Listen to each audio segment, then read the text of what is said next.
Hello again, true crime fans. We've got another mysterious case to explore. The case of Nicole Brown Simpson. Nicole Brown Simpson was born in Frankfurt, Germany, in 1959 and had an older sister named Denise.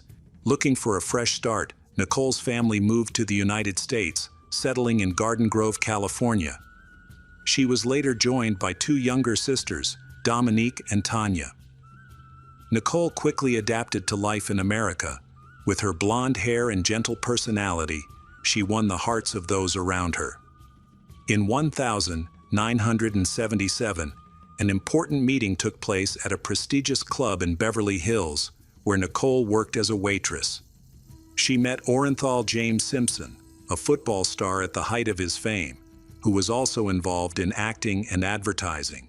Orenthal was married to Marguerite and had 3 children, but a relationship formed between Nicole and Orenthal. The 12-year age gap did not seem to be a problem for them.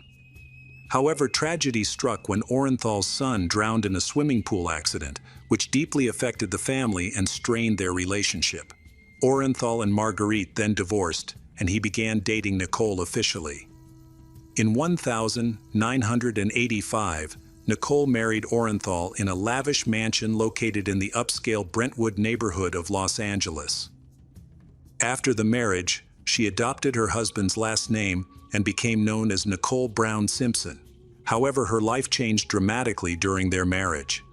The couple had 2 children, Sydney, born in 1985, and Justin, born in 1987.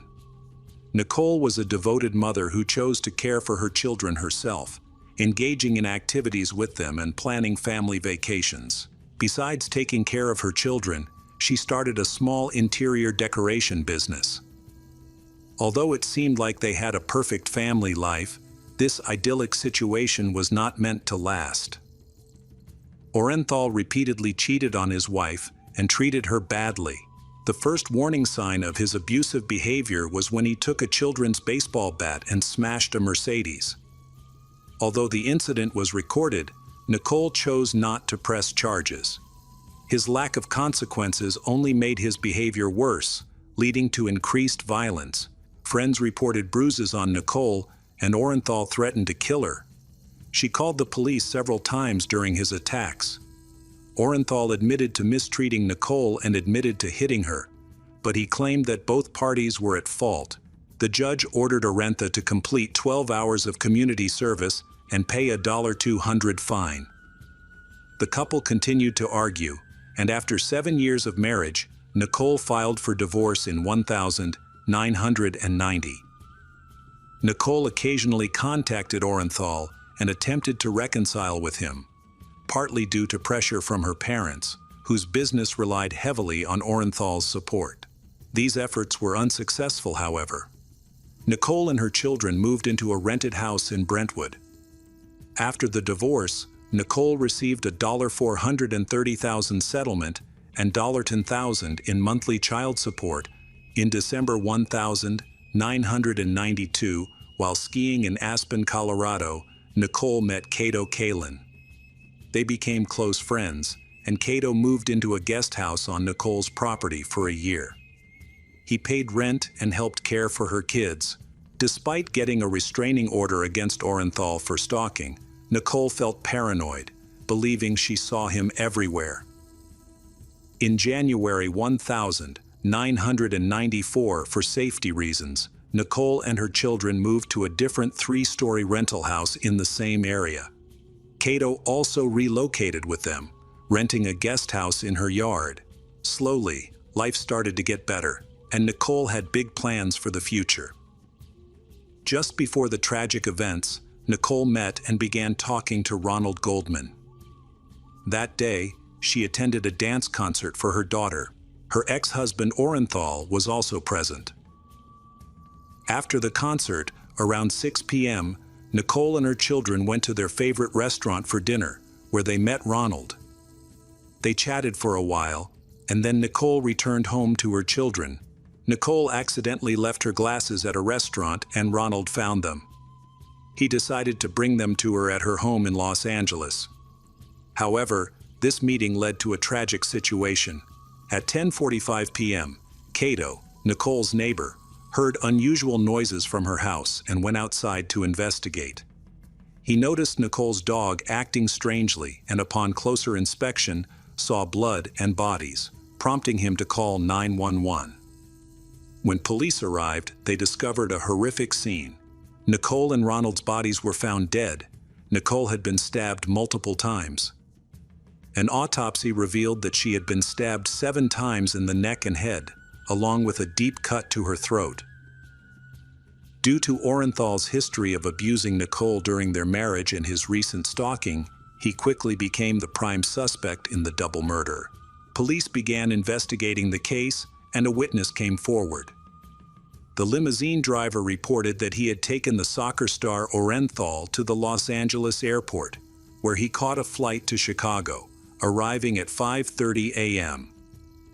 Later, airline employees were interviewed, including a flight attendant who mentioned that Orenthal kept his hands in his gym bag throughout the flight, implying that he was trying to hide something. Later, Orenthal checked into the Orr Plaza Hotel at 6:15 a.m. and received the keys for room 915. Approximately 30 minutes later, a man at a gas station told police he saw someone resembling Orenthal digging in the woods near the hotel. Los Angeles police contacted Orenthal and asked him to come back for questioning, and he agreed. While in his hotel room, he made 10 phone calls, including one to a woman named Katie, as well as calls to airlines and a car rental service. He purchased tickets for a flight back to Los Angeles and requested a car to take him to the airport. The reason for his call to Katie is still unclear. Later, Orenthal contacted the LAPD at 8:21 a.m. to inform them that he would be returning soon. A hotel employee noted that at 8:30 a.m., Orenthal went to the lobby, visibly upset that his car had not yet arrived, as he was in a hurry to reach the airport. In a fit of rage, he slammed his hand into a wall, causing it to bleed. He then asked a hotel employee to bandage his hand. A car finally arrived 5 minutes later, and Orenthal was taken to the airport, where he boarded a 9:15 a.m. flight back to Los Angeles. Police flew to Chicago after receiving a tip from an eyewitness. With the support of local police, they searched the wooded area near the hotel using metal detectors, anticipating that Orenthal had concealed the murder weapon, a knife, there. However, their search was unsuccessful. They also searched the hotel room and found bloody sheets, broken glass, and a torn piece of paper with a person's name on it. They also collected fingerprints and blood found on the bathroom floor. After Orenthal returned to Los Angeles, he arrived at the murder scene at 11:00 a.m. Orenthal was then arrested and taken to the police station. He was offered a lie detector test, but he refused. This raised further suspicion. Orenthal pleaded not guilty, but Nicole's family believed that he was responsible for her and Ronald's deaths. However, there was no evidence against him at the time, so he was released. Orenthal seized the opportunity and escaped in his white car. Police from Fort Bronca then began a pursuit, and all nearby patrol cars joined in the pursuit.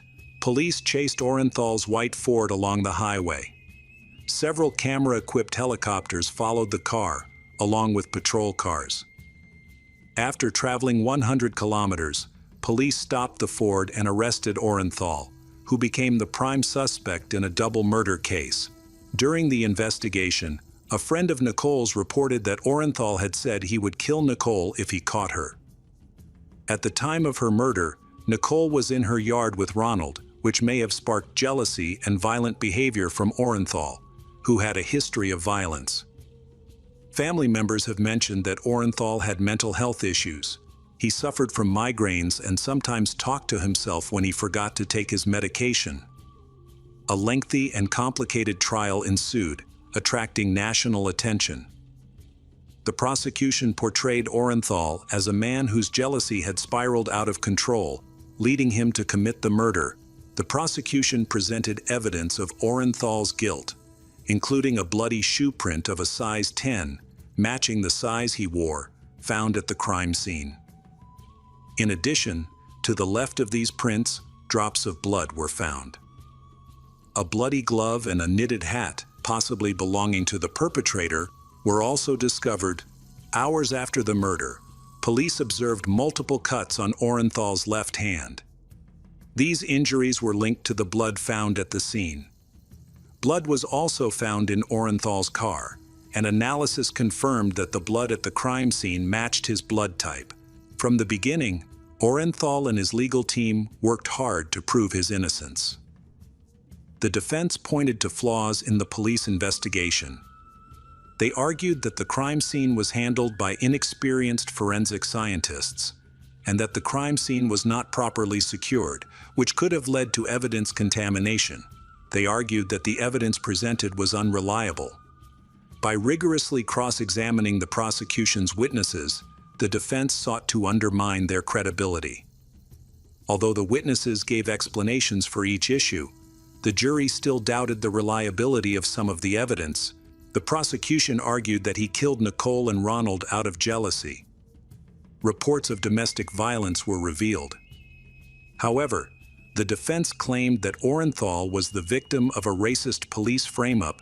This defense strategy resonated with many African Americans who had experienced injustice and discrimination in the legal system. The idea that dark skin was a significant factor in police bias gained traction, leading to significant public support for Orenthal. Meanwhile, many white Americans continued to believe that he was guilty. Orenthal stated that he represented not only his own interests, but also the interests of all Americans. He was extremely popular in the 1960s, a time when Black Americans were starting to protest against oppression. Orenthal was pivotal in highlighting racial inequalities in the U.S. Throughout this effort, several corrupt officials within the upper levels of power, especially from the Los Angeles Police Department, were uncovered. However, there is still much debate about Orenthal's guilt in the murder case. It is suspected that the issue of racial discrimination was deliberately introduced to mislead the jury. Meanwhile, the prosecution firmly argued that Orenthal was the culprit. They presented evidence collected at the crime scene. After examining Orenthal's pool, prosecutors presented evidence of his abusive relationship with Nicole. However, Orenthal denied these allegations during his trial, and surprisingly, the jury appeared to ignore them. The prosecution also highlighted his attempts to evade justice.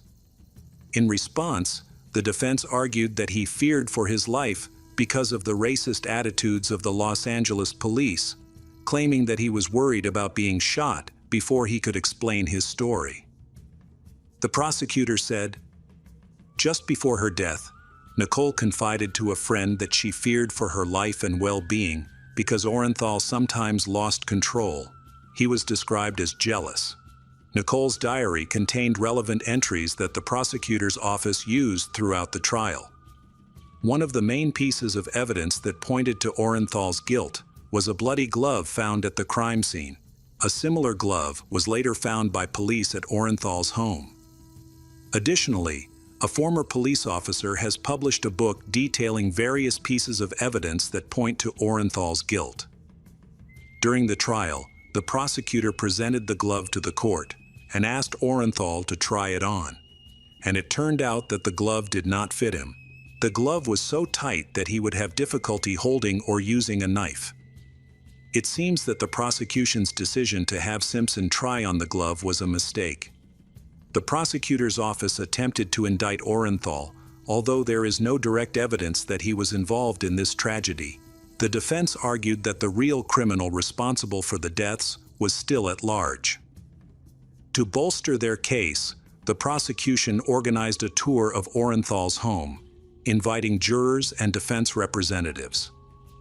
During the tour, several photos were displayed on the walls, showing Orenthal with members of the Black community.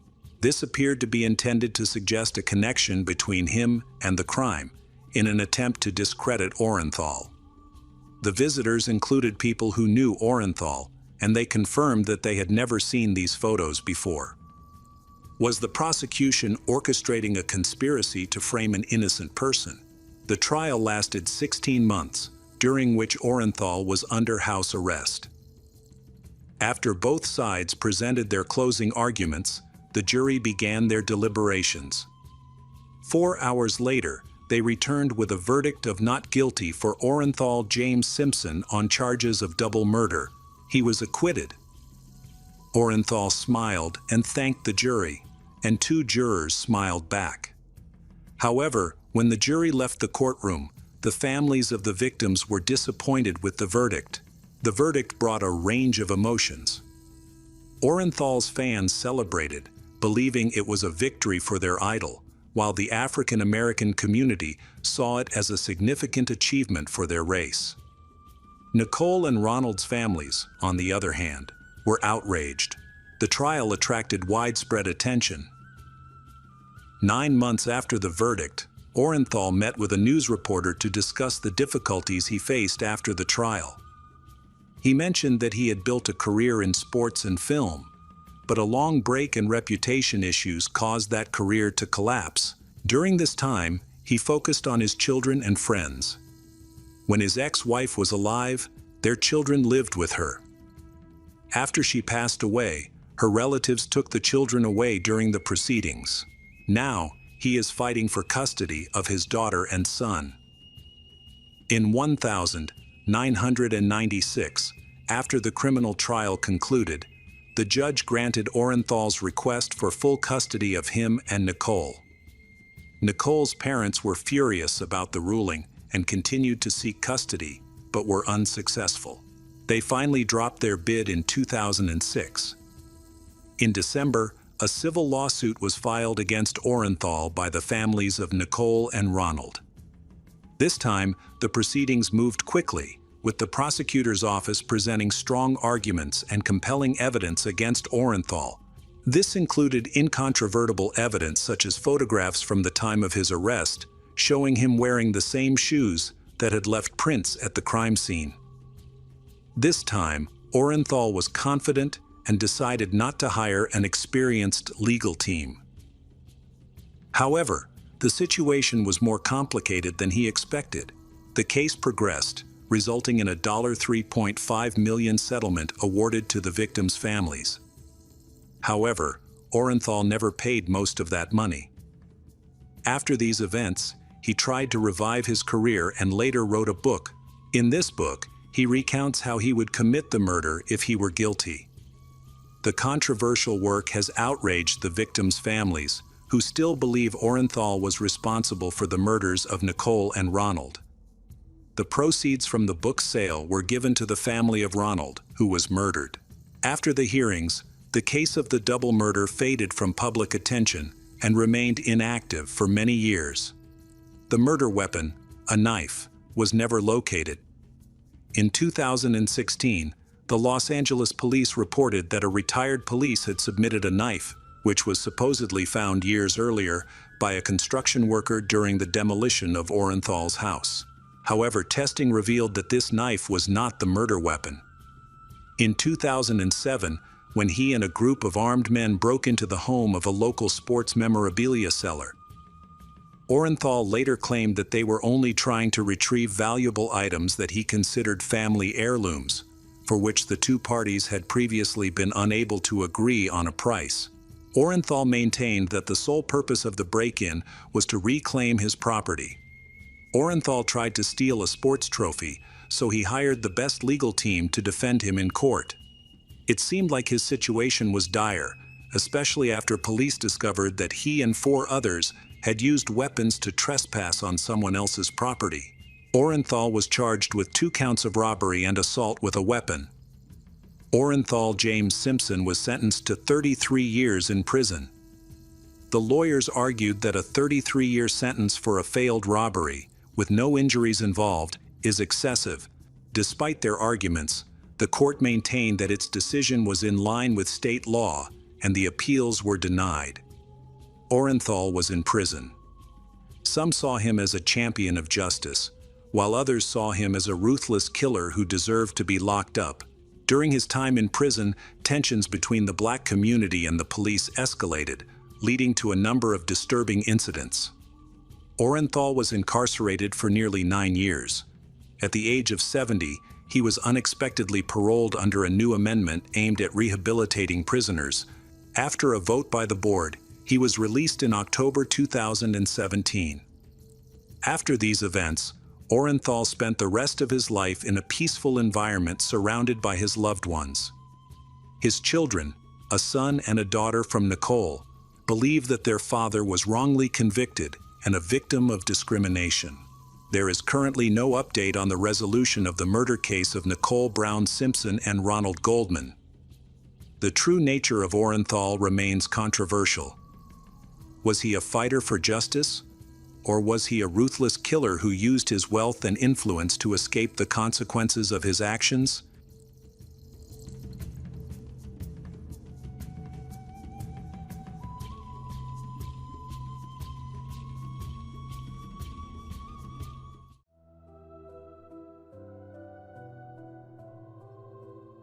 Welcome back, mystery lovers. Today's case is going to keep you on the edge of your seat.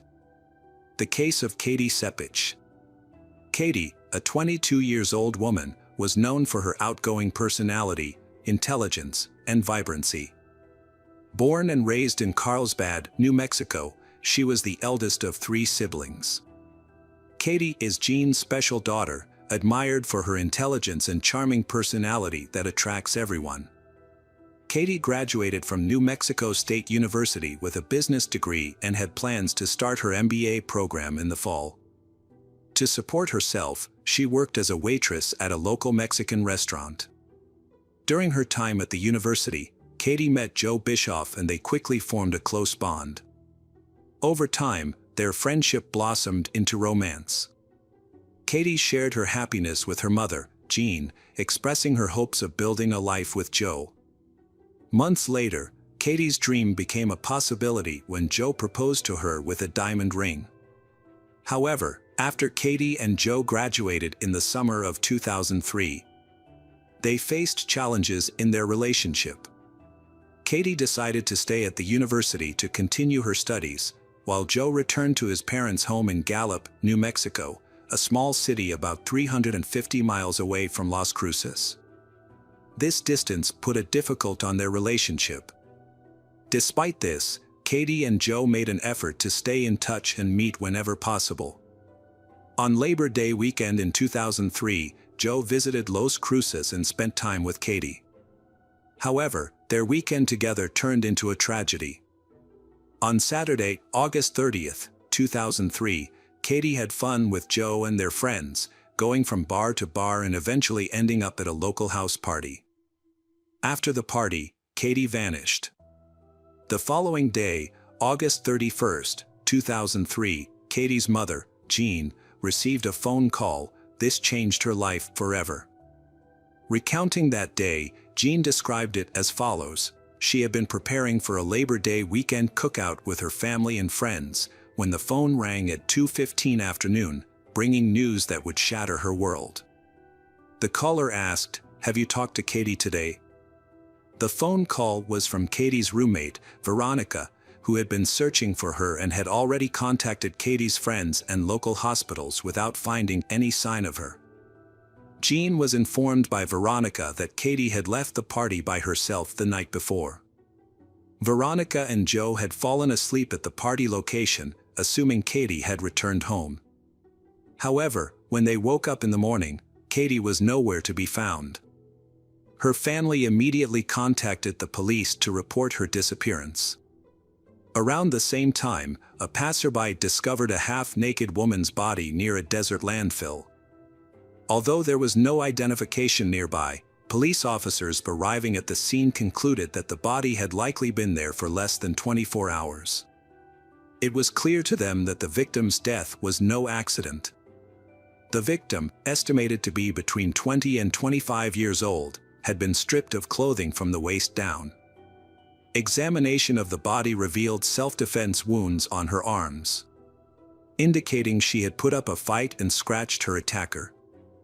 The police found skin particles under her fingernails, providing them with the perpetrator's DNA. Strangulation marks were visible on her neck, initially suggesting it as the cause of death. The investigators concluded that the young woman did not die at the remote desert landfill where her body was found, as there were no signs of a struggle near the scene. Instead, it appears her body was moved there in an attempt to delay the search. A disturbing detect on the victim's body revealed burn marks on her arms and back, suggesting that the perpetrator had tried to dispose of the body or destroy evidence by setting it on fire. The police quickly made a connection between Katie's disappearance and the discovery of a young woman's body. Katie's father was called to the morgue to identify the body. Katie's mother, Jean, said that the young woman's body was their daughter's. Jean struggled to put into words the immense pain and agony they were enduring. As if they were falling into a deep, dark abyss with no way out, leaving them with no sense of tomorrow or any remaining joy.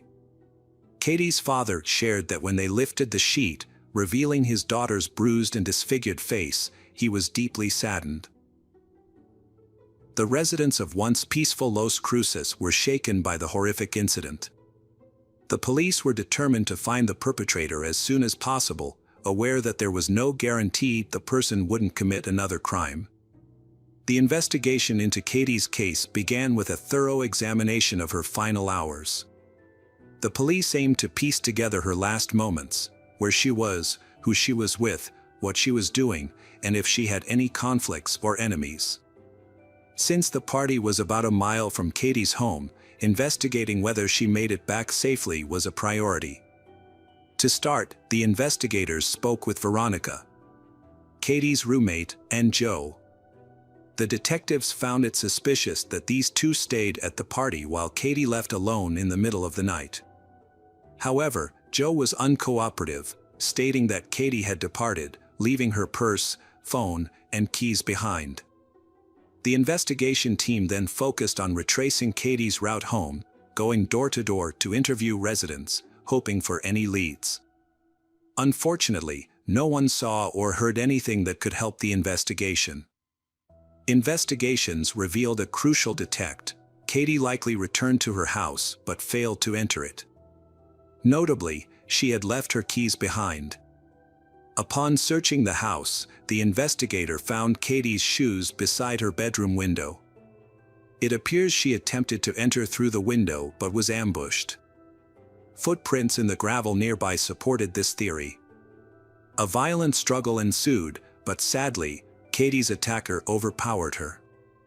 Further investigation led the authorities to believe that the perpetrator disposed of Katie's body at a desert landfill, attempting to conceal evidence by setting it on fire. The central question remained: was the attacker a stranger or someone Katie trusted? With around 40 party attendees, there was a strong possibility the killer was an acquaintance. Could the perpetrator have been Katie's boyfriend, Joe? This led investigators to interview partygoers, unearthing a critical detail Joe did not mention. Several witnesses reported that Katie saw Joe kissing another girl, which sparked a heated argument between the couple. In her state of anger, Katie hastily left the party alone, forgetting her purse. When questioned by police, Joe neglected to disclose this crucial information. He also did not inform Katie's parents about the incident, despite their curiosity about why Katie had left the party by herself. The investigators questioned Joe again about his whereabouts on the night of Katie's murder. They had discovered that he and Katie had a fight earlier that evening after she saw him kissing another girl.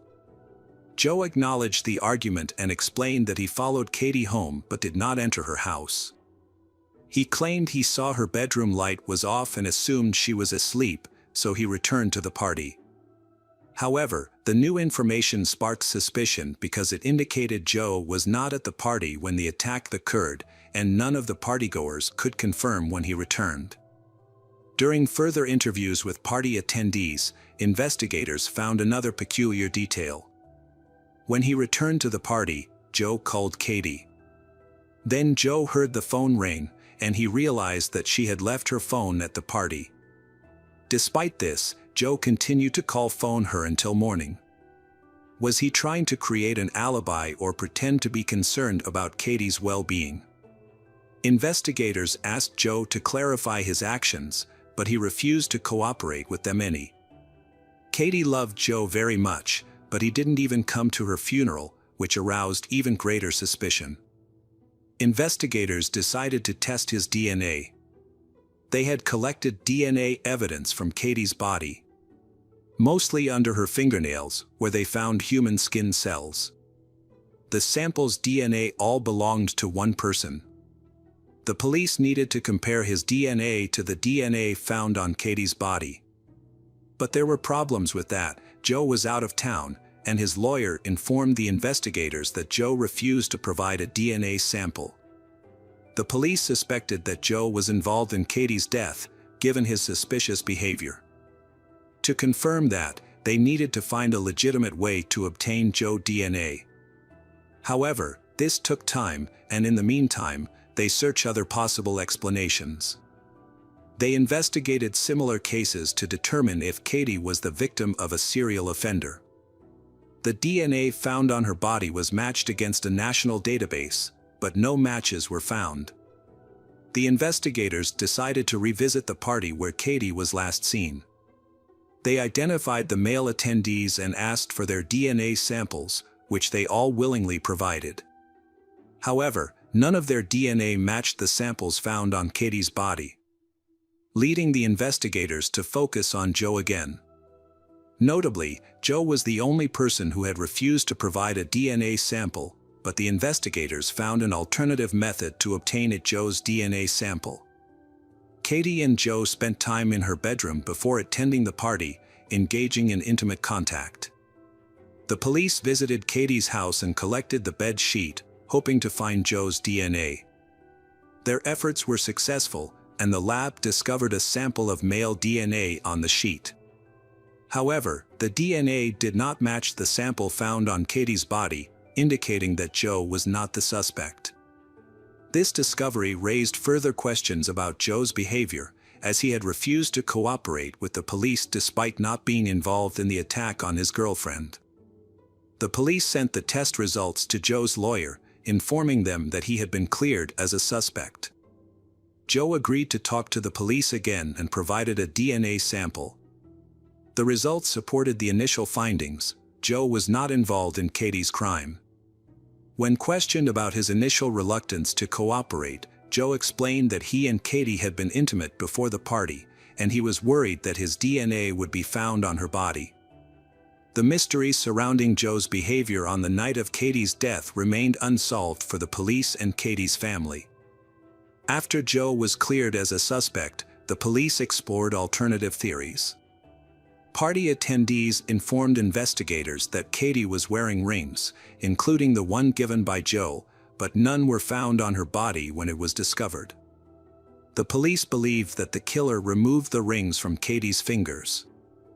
They searched local pawn shops but did not find Katie's rings.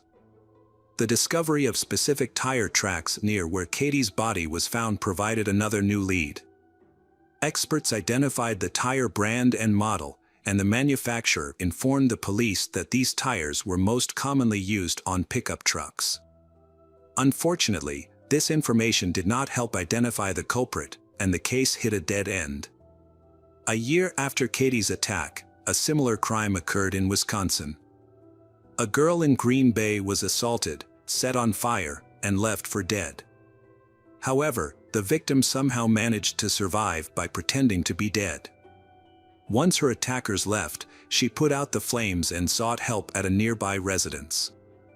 The survivor described her attackers to the police as two Hispanic men. The police created sketches based on her description and released them to the public. A local farmer recognized the men in the sketches as his workers, Gregorio Morales and Juan. One of them had relatives in Los Cruces, and he often visited them. Both men were arrested. As a result, the police were able to apprehend both suspects. Initially, investigators thought they had identified Katie's attacker, but the DNA test results contradicted this conclusion. The sample's DNA did not match the DNA found on Katie's body. Although Gregorio Morales and Juan were later convicted of assaulting the girl in Green Bay, they were not linked to Katie's case. Gregorio Morales and Juan were sentenced to 50 and 70 years in prison, respectively. The only leads the police had to go on were the tire tracks from the crime scene and the DNA samples of the perpetrator. Katie's family was hopeful that these DNA samples would allow the police to identify the person who took their daughter's life. Unfortunately, there were complications with the DNA evidence. At that time, police were not mandated to collect DNA samples from individuals when they were arrested. Katie's mother was shocked and devastated by the loss of her daughter to a violent man. The family's main concern is to find out the identity of the perpetrator, understand the motive behind this terrible crime, and most importantly, that the killer is held accountable and no longer poses a threat to others. The lead detective gives an update on the case, saying that aside from DNA evidence, they currently lack concrete other leads to investigate further. Katie had fought hard for her life, which resulted in her killer's blood and skin being found under her fingernails. This had allowed investigators to create a DNA profile. Detectives uploaded the DNA into CODIS, the National Forensic Database, and then checked it against the offender database on a weekly basis to see if there was a match. Although they had the killer's identity through the DNA profile, the police needed to find the matching individual in their database to make an identification. Katie's family felt hopeful, they knowing the police would eventually match the DNA to a suspect, bringing them closer to justice for their daughter's tragic death. Katie's murder case saw a major breakthrough 3.5 years later. On December 18, 2006, the lab found a DNA sample that matched the DNA found on Katie's body. The perpetrator was identified as 26 years old Gabriel Avila, a married man of 2. He has a very long previous criminal record and had been released from prison shortly before Katie's death. On November 13, 2003, Gabriel Avila was apprehended by authorities after breaking into an apartment, armed with a knife. Fortunately, 2 young women inside the apartment managed to evade his attack by quickly locking themselves in the bathroom and dialing 911 for emergency assistance. He was convicted of aggravated burglary in March 2004, but released on bond. A flaw in the system caused a significant delay, and it wasn't until 3.5 years later that investigators were able to link him to Katie's death. Gabriel Avila managed to evade police for nearly a year. Then, he being apprehended in November 2004, based on a tip. He received a 9-year prison sentence. While in prison, Gabriel Avila provided a DNA sample, but it took 2 more years to be tested. Once the results showed a partial match with the DNA from Katie's crime scene, investigators quickly jumped into action. They found the truck Gabriel Avila used to dispose of Katie's body and discovered a ring belonging to her in the center console. In 2006, after finding a ring belonging to Katie in Gabriel Avila truck, detectives investigating Katie's case visited his in prison. Gabriel Avila confessed to the crime, explaining that while his wife was away, he was in the area to buy illicit substances. He claimed that he approached Katie and offered her a ride, which she declined. Later that night, Gabriel Avila encountered Katie again in front of her house. He stopped and offered her assistance, and that Katie told him she was locked out without her purse. Gabriel Avila attempted to help her, but he then attacked and began undressing Katie. What followed was a violent assault. After the assault, Gabriel Avila panicked and decided to strangle Katie out of fear that she would identify him. Despite Katie putting up a brief struggle, Gabriel Avila restrained her, unable to let go, ultimately leading to her death. Gabriel Avila claimed he put Katie in his pickup truck and drove her to a desert landfill, where he left her body on the ground. He attempted to burn the body, thinking it would eliminate evidence. But this effort was unsuccessful. A new DNA sample from Gabriel Avila matched the DNA found at the scene. When authorities found DNA on Katie's body in 2003, her parents were optimistic that it would help quickly find a suspect. However, at the time, there was a significant gap in the law. In New Mexico and most states, it was illegal to take DNA when someone was arrested. DNA could only be collected from individuals who had been convicted of a crime and sent to prison. This meant that the DNA on Katie's body couldn't initially be matched. The trial of Gabriel Avila, who was accused of the crime, began in 2017. Gabriel Avila apologized to Katie's family during the trial. His lawyer asked the judge to consider showing leniency, emphasizing that Gabriel Avila was genuinely remorseful for his actions. In contrast, District Attorney Susana Martinez countered that it took Gabriel Avila more than 3 years to confess to the crimes, and he only did so after detectives presented him with DNA evidence. At the sentencing, David, Katie's father, pleaded with the judge to hand down a severe punishment. He stressed that because Katie would never have another opportunity in life, it was only fair that her killer should not be given a chance to be free again.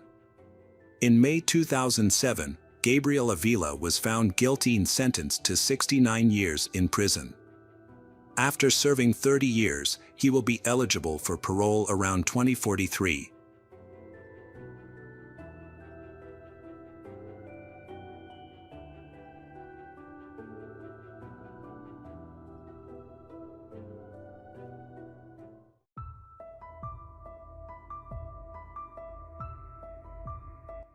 Hello friends, welcome to our channel. Today we're going to take a look at another horrible case with you.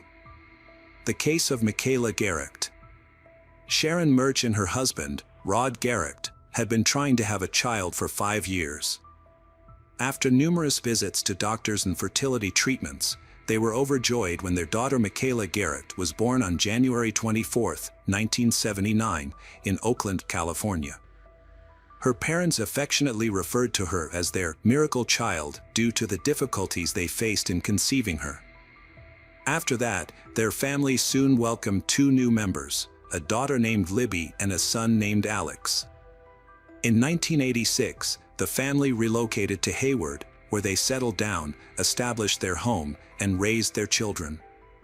As a child, Michaela was known for being intelligent, lively, and well-behaved. She listened attentively to her parents and followed their advice closely. Sharon was a caring and attentive mother. Sometimes it makes others feel like she's being overprotective of her children. Given the rise in child abductions in California during the 1980s, her caution was understandable. As a result, she always kept her children close to home and ensured they were never far from adult supervision. On Saturday, November 19, 1988, Michaela finished breakfast with her family. Her best friend, 9-year-old Katrina Rodriguez, stopped by to ask if Michaela could accompany her to the local grocery store to buy snacks. Initially, Sharon, Michaela's mother, refused permission. However, Michaela persisted, assuring her mother that they would be safe and return quickly. Eventually, Sharon relented and gave her permission to go with you. As a precaution, Sharon reminded they to be careful. She gave Michaela $5, then the girls eagerly grabbed their scooters and left. Before leaving, Michaela expressed her love for her mother. As Sharon watched them leave, her husband Rod decided to go outside and work on the car. Meanwhile, Sharon headed back inside to clean up the breakfast dishes. Unbeknownst to her, the next few minutes would alter her life forever. Michaela and Katrina eagerly rode their scooters to the Rainbow Market on Mission Boulevard and parked them right outside the store. The girls then entered the market to buy some snacks. They purchased 2 Mountain Dew sodas, 2 beef jerky sticks, and 2 cherry toffees before exiting the store. Engrossed in a conversation about their holiday plans, they completely forgot about their scooters. As they were about to leave the parking lot, they suddenly remembered their scooters were still outside. To their surprise, the scooters was missing. The girls decided to split up and search for it. Michaela spotted the scooter first, It had been moved about 3 parking spaces away and was now standing beside a car. Without hesitation, Michaela rushed over to the scooter and bent down to grab the handlebars. In a rapid and unexpected turn of events, a man leapt from the car and grabbed Michaela around her waist. He then forcefully pushed her into the back seat. Witnessing the shocking scene unfold, Katrina momentarily froze, her eyes fixed on the chaotic scene as her friend struggled to break free from the abductor's grasp. The car sped away from the parking space, accelerating down Mission Boulevard toward Union City. Regaining her composure, Katrina rushed back into the store and alerted the cashier, Rona Ranilan, about the kidnapping. Rona quickly called the local police, and they were quickly present at the crime scene. Additionally, Rona also contacted Katrina's father and told them what had just happened to their daughter. Sharon was doing the dishes at home when she heard a frantic shout from outside. Her husband, Rod, burst through the front door, telling her that Michaela had just been kidnapped outside the Rainbow Market. Along with Katrina's father, they rushed to the store and found police everywhere, questioning customers and staff. Katrina was extremely upset and was allowed to go home with her father. Rod and Sharon stayed behind, hoping to get some information about what had happened. However, as Sharon waited anxiously, she couldn't shake off a growing sense of fear. Sharon recalled a poem written by Michaela. She also remembered an incident from the week before that had left her unsettled. Specifically, Sharon had woken up early one morning to find Michaela sitting at the breakfast table, writing in the early hours. Michaela's mother asked her what she was working on, and Michaela vaguely replied that she was writing a poem. Sharon asking repeatedly what the poem was about. Michaela finally explained that her poem was inspired by the noises she had heard coming from the attic that morning. She had been thinking about people who were kidnapped and being held captive, and her poem was about their experiences. She explained that the poem actually referred to individuals who were being detained against their will, rather than those who had been kidnapped and murdered. Sharon found Michaela's poem to be disturbing and out of character, as her daughter was typically a happy person. In hindsight, Sharon believes that Michaela may have written the poem as a kind of prophecy or premonition. The police were provided with a description of the man who allegedly kidnapped Michaela. Rona, a cashier, told them that the suspect was a white male in his 30s with a mustache. She also reported that he drove a car that was either burgundy or maroon in color, but was unable to provide details about the make or model. According to Rona, the man had parked his car and gotten out, but instead of entering the store, he looked through the window, observing the girls and other customers without entering. She suspected he might be planning to rob the store. A sketch artist created a composite picture, then distributed to local police stations and news outlets. The investigators found the scooter used in the abduction and collected it as evidence. They obtained a handprint from the scooter handle, which was added to their database to identify the kidnapper. But it did not lead to any leads. The day after the kidnapping, the Federal Bureau of Investigation, FBI, joined the investigation, they suspecting a relevance between a series of local child kidnappings, but this was ultimately not confirmed. Police soon realized that Katrina could provide more information about the suspect since she was the main witness to the abduction. 2 days after the incident, investigators visited her home.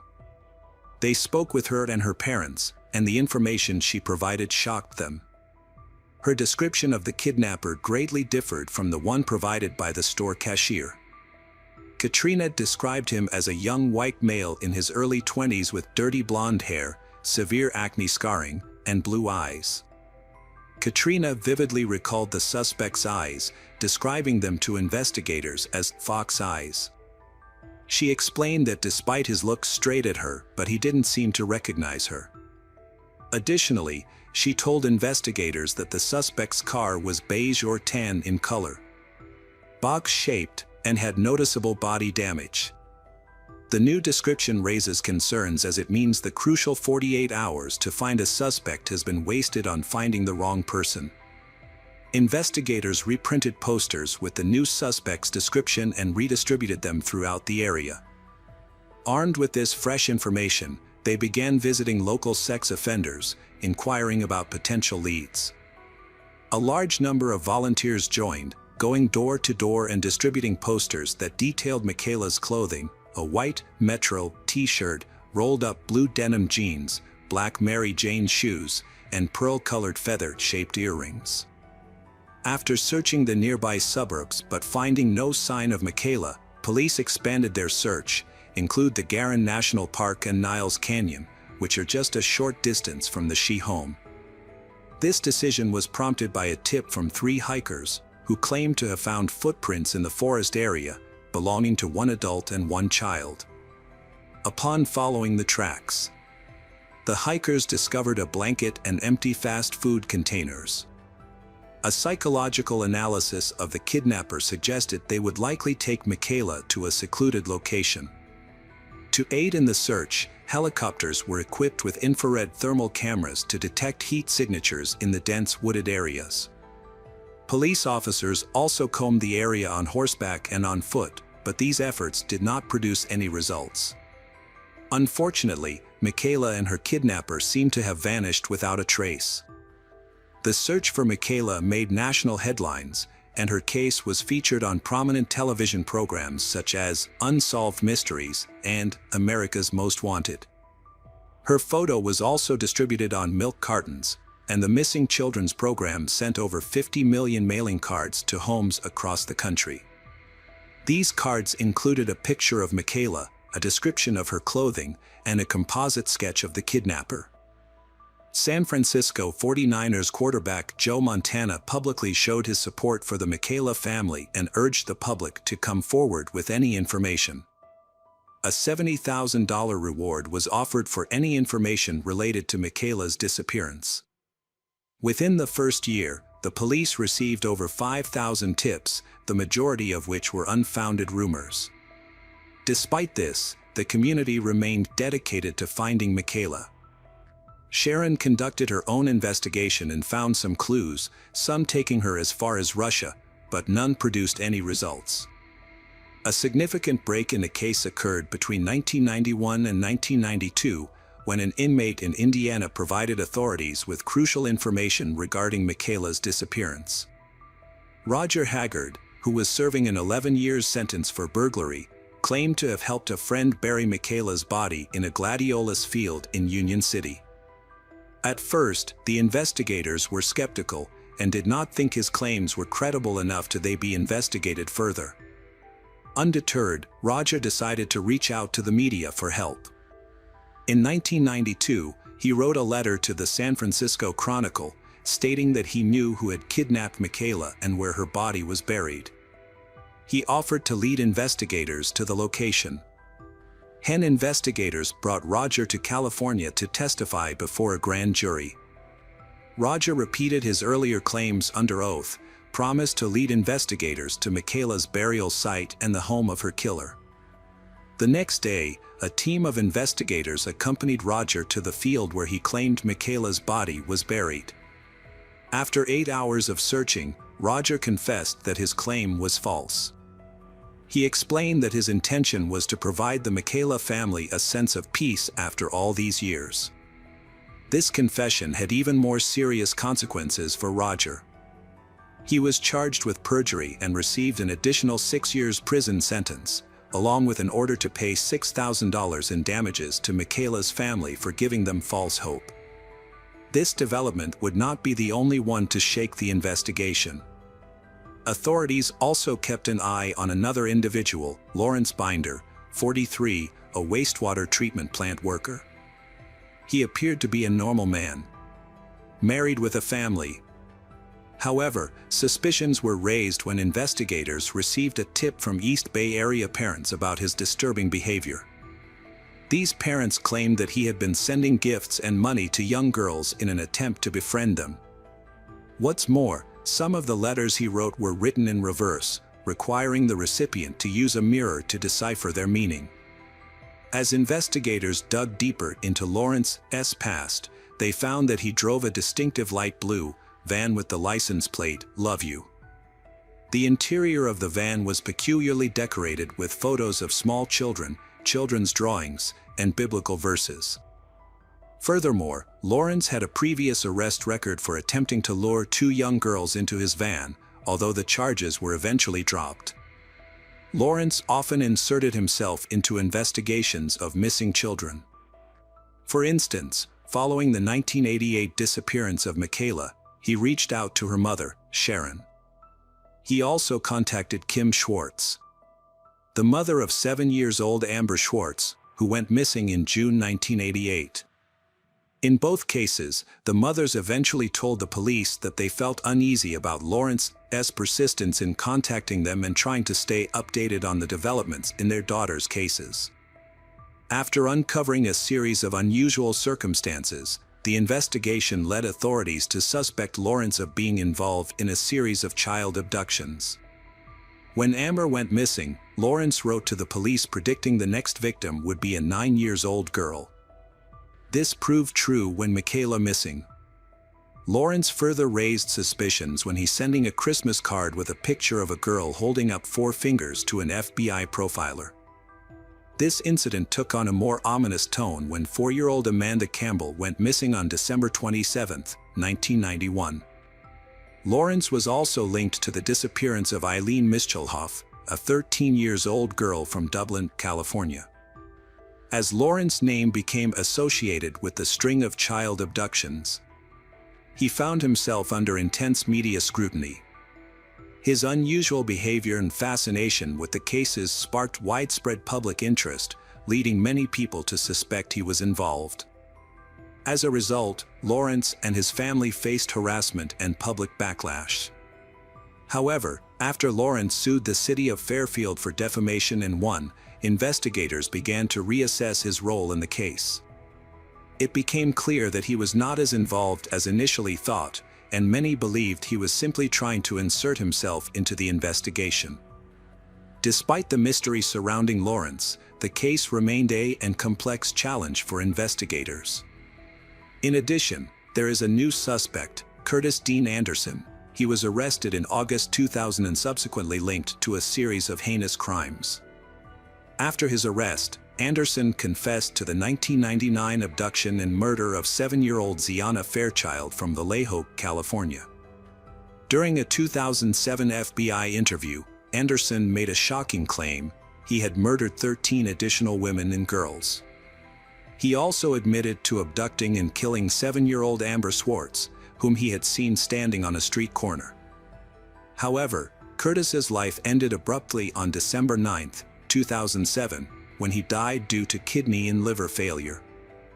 This untimely death prevented investigators from gathering more information about Curtis's past crimes.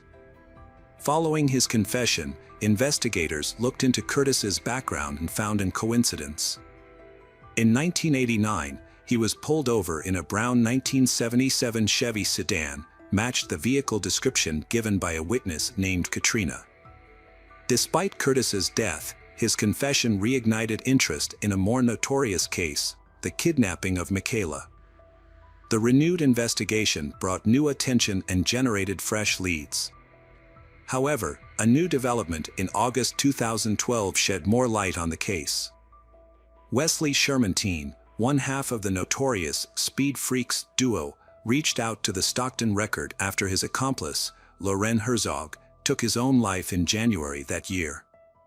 Wesley pointed out that Loren was to bear an uncanny resemblance to the suspect's composite in Michaela's case. The resemblance between Loren and the kidnapper is further confirmed by Katrina's observations, which indicate that Loren shares very similar characteristics to Michaela's kidnapper.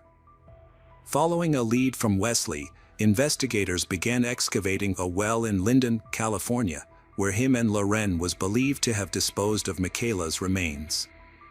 The excavation uncovered thousands of bone fragments, some likely belonging to Michaela. Although investigators never lost hope of solving the case, the mystery continued to baffle them. It wasn't until 8 years later that a useful clue finally emerged. The circumstances surrounding Michaela's disappearance were horrifying and had a profound impact on the public. However, more shocking revelations were yet to come. On December 21, 2020, the Hayward Police Department and FBI made a significant announcement in the Michaela case, revealing a surprising development. Despite initial suspicions focusing on Loren and Wesley, but then investigators charged 61 years old David Garrick with Michaela's kidnapping and murder. Advances in technology played a crucial role in solving the case, by linking David's fingerprints to those found on Michaela's scooter 32 years earlier, in 1988. David Misch has been charged with the murder of Michaela and is currently in custody at Santa Rita Jail in Alameda County. An examination of David's past reveals a disturbing pattern of crime that dates back to his teenage years. Born on February 19, 1961, in Chicago, Illinois, little is known about David's upbringing. However, by the age of 16, he had already become involved in criminal activities. In 1977, he was convicted of breaking into a house where he sexually assaulted a maid at knife point. He was arrested and sentenced but was paroled just a year later, in 1978. David's troubles with the law continued. In February 1979, he was arrested for charges of false imprisonment and assault with a deadly weapon, which were later updated to assault with intent to rape. Despite this, he became eligible for parole in September 1981. Years later, in May 1988, David was arrested for burglary at a San Leandro grocery store. He was sentenced to 1 year in prison and 1 year of probation. In November of the same year, he was released from custody after 6 months. However, his luck eventually ran out in December 1988. That year, a tragic incident happened to his longtime friend Margaret Ball, who was 38 years old. She often helped him in times of need, but the nature of their relationship took a drastic turn. Margaret's dead body was discovered by her stepdaughter in a pool of blood, brutally beaten and stabbed. The crime scene was particularly gruesome, with Margaret's front tooth found a few feet away from her body due to the severity of the beating. The police were led to David as the primary suspect after discovering evidence linking him to the crime. He was arrested and eventually convicted of Margaret's murder. While David was already serving time for Margaret's murder, new evidence led to additional charges against him.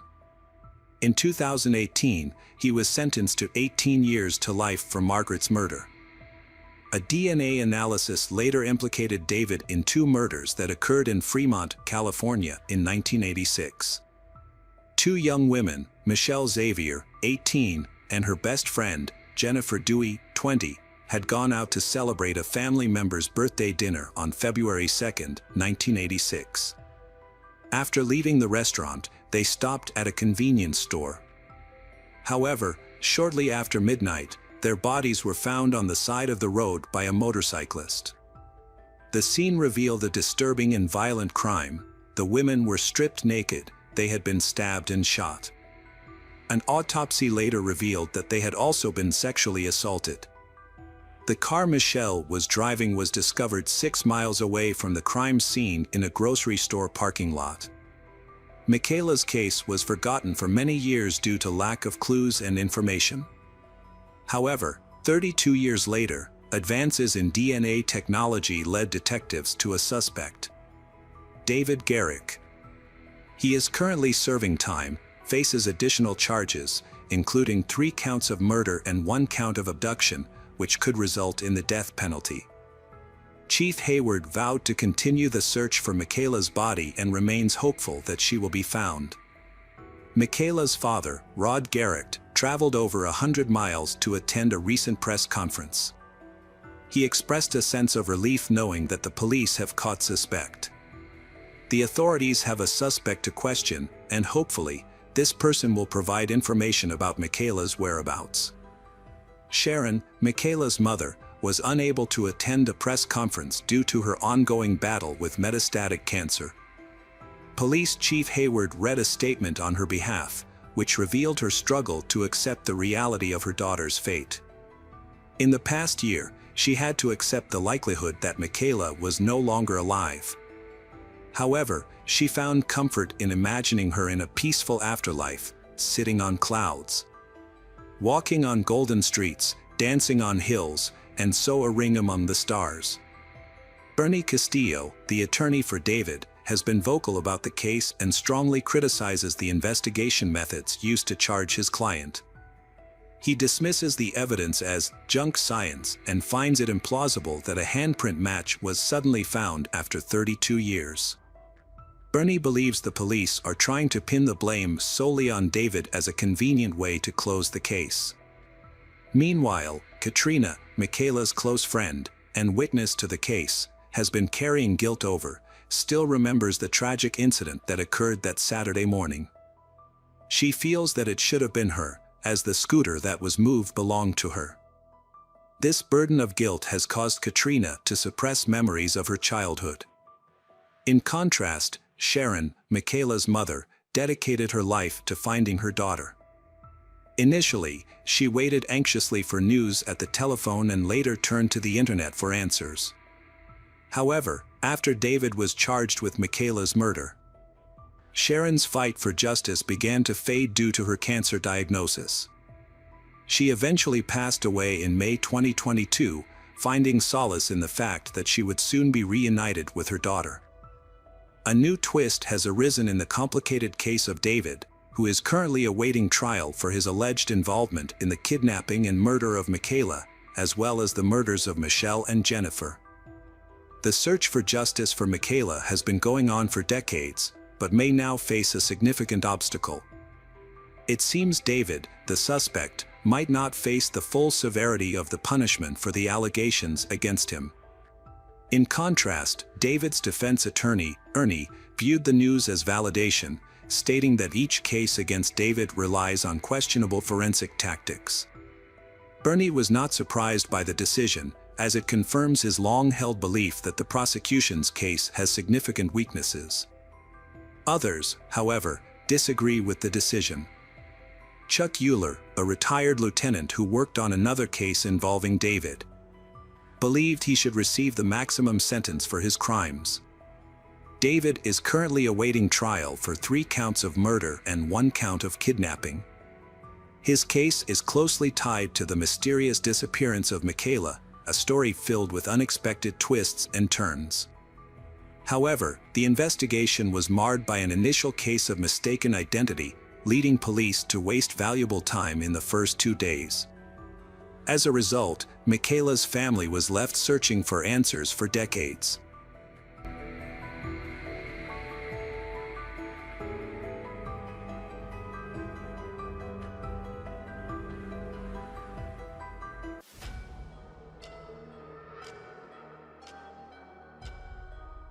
Hey detectives!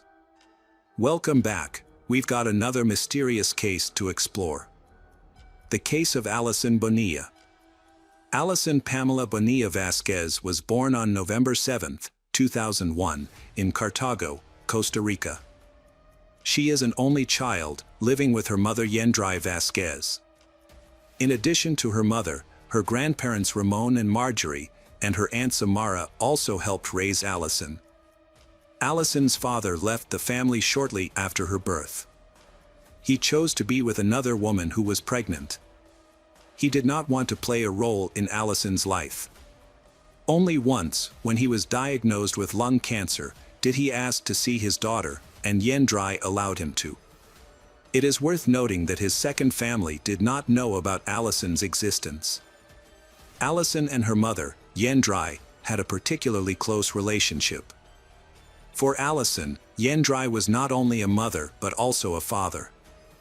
Therefore, Alison often gave her mother gifts on Father's Day. Their relationship went beyond the typical mother-daughter relationship. Alison felt comfortable sharing everything with Yendrai without fear of being misunderstood or judged.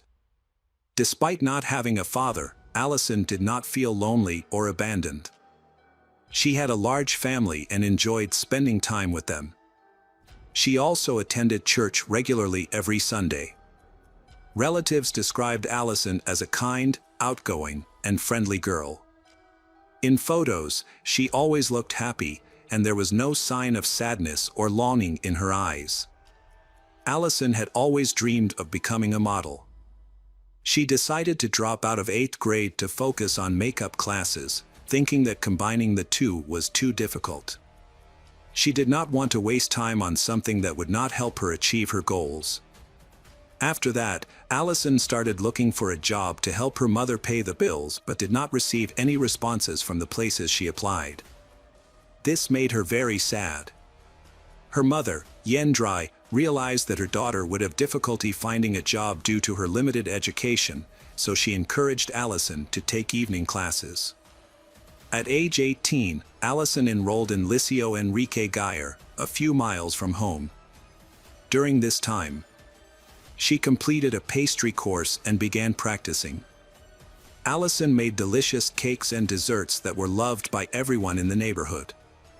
This helped her find a way to make money from her baking talent. Allison had a boyfriend named Harold Sura Solano who lived in Cachi, a district in the province of Cartago, Costa Rica. Usually, Allison stayed home with her mother in the morning, then met Harold, and then went to evening school at 6 o'clock. She often returned home late by bus. The route from the bus stop to her house was dangerous, dark, and deserted. Therefore, Allison always informed her mother of her location, and sometimes her mother picked her up at the bus stop or halfway. On March 4, 2020, Allison went to her mother's nail salon, then visited her classmate Pal for about 15 minutes. They arrived at school at 6 p.m. and separated because they had different classes.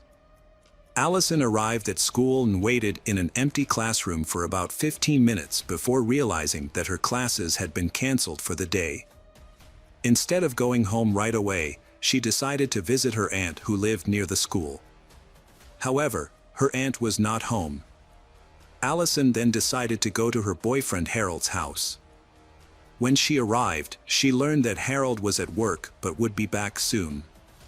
Harold's mother invited Allison inside to wait. When Harold returned, the family had dinner together, talking about a variety of topics and discussing future plans. After dinner, Harold excused himself for a moment, saying that he had urgent business to attend to but would be back soon. At 8:15 p.m., Allison left Harold's house without waiting for him to return. This set off a chain of events that would become nationally known. Harold returned home about 5 minutes later and, seeing that Allison had left, texted her to ask where she was and offered to give her a ride home on his bike. Allison replied immediately that she had already arrived at the bus stop. While waiting for the bus, she texted her friend Pa to ask if Pa's cousin could give her a ride home on his bike. However, Pa's cousin refused because his bike was a special type and not suitable for two people. It is unclear why Allison did not ask her boyfriend for help.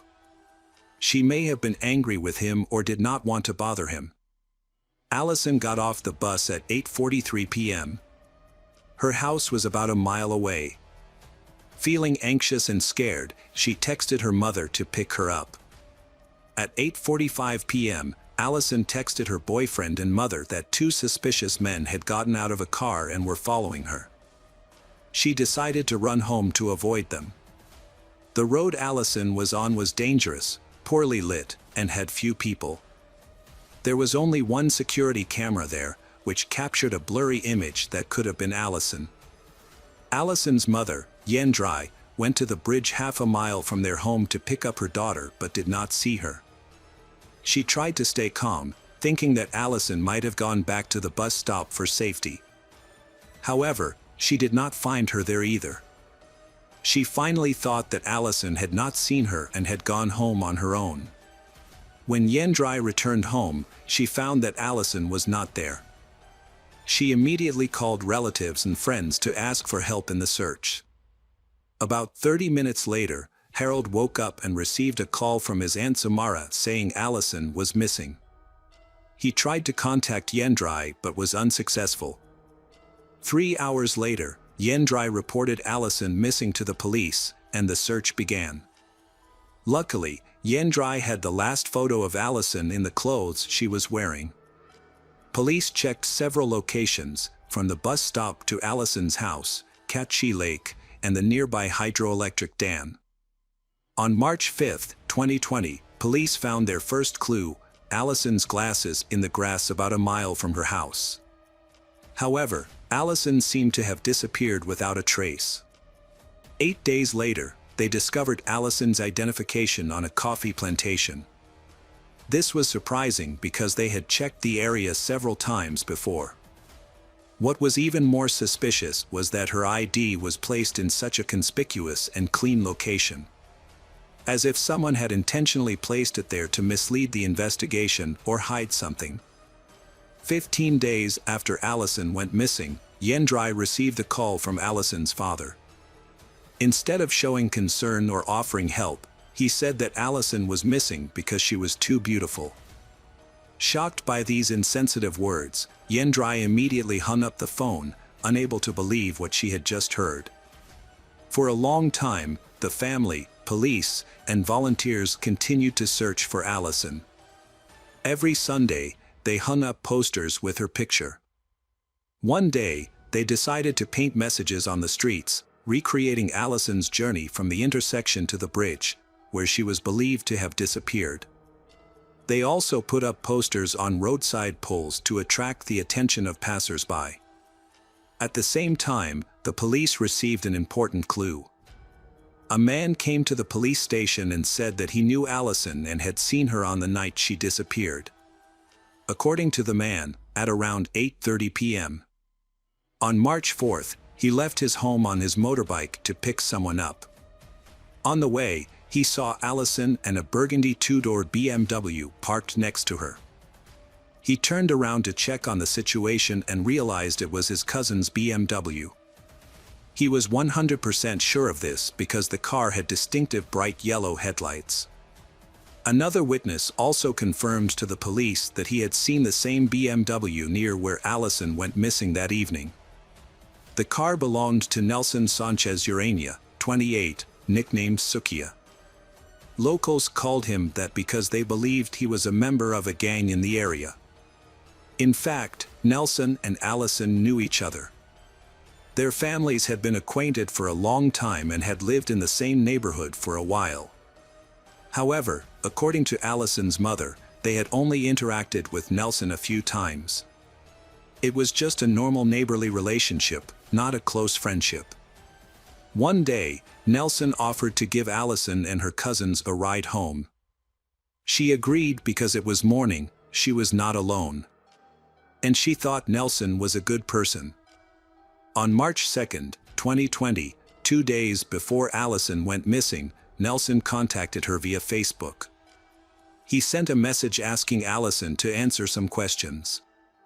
On her cousin's advice, Allison agreed to answer them. Next, Nelson asked Allison about her feelings for him. Specifically, he wanted to know if Allison liked him. Allison was confused by Nelson's sudden question, as they were not close and barely knew each other. When Allison asked why, Nelson explained that he did not have a negative opinion of her but wanted to know if she thought badly of him. Allison reassured Nelson that she did not hate him and that everything was normal between them. Nelson thanked her and said goodbye. Police searched Nelson's home and seized his car, cell phone, and computer. Investigators found shocking images of women being abused on his phone.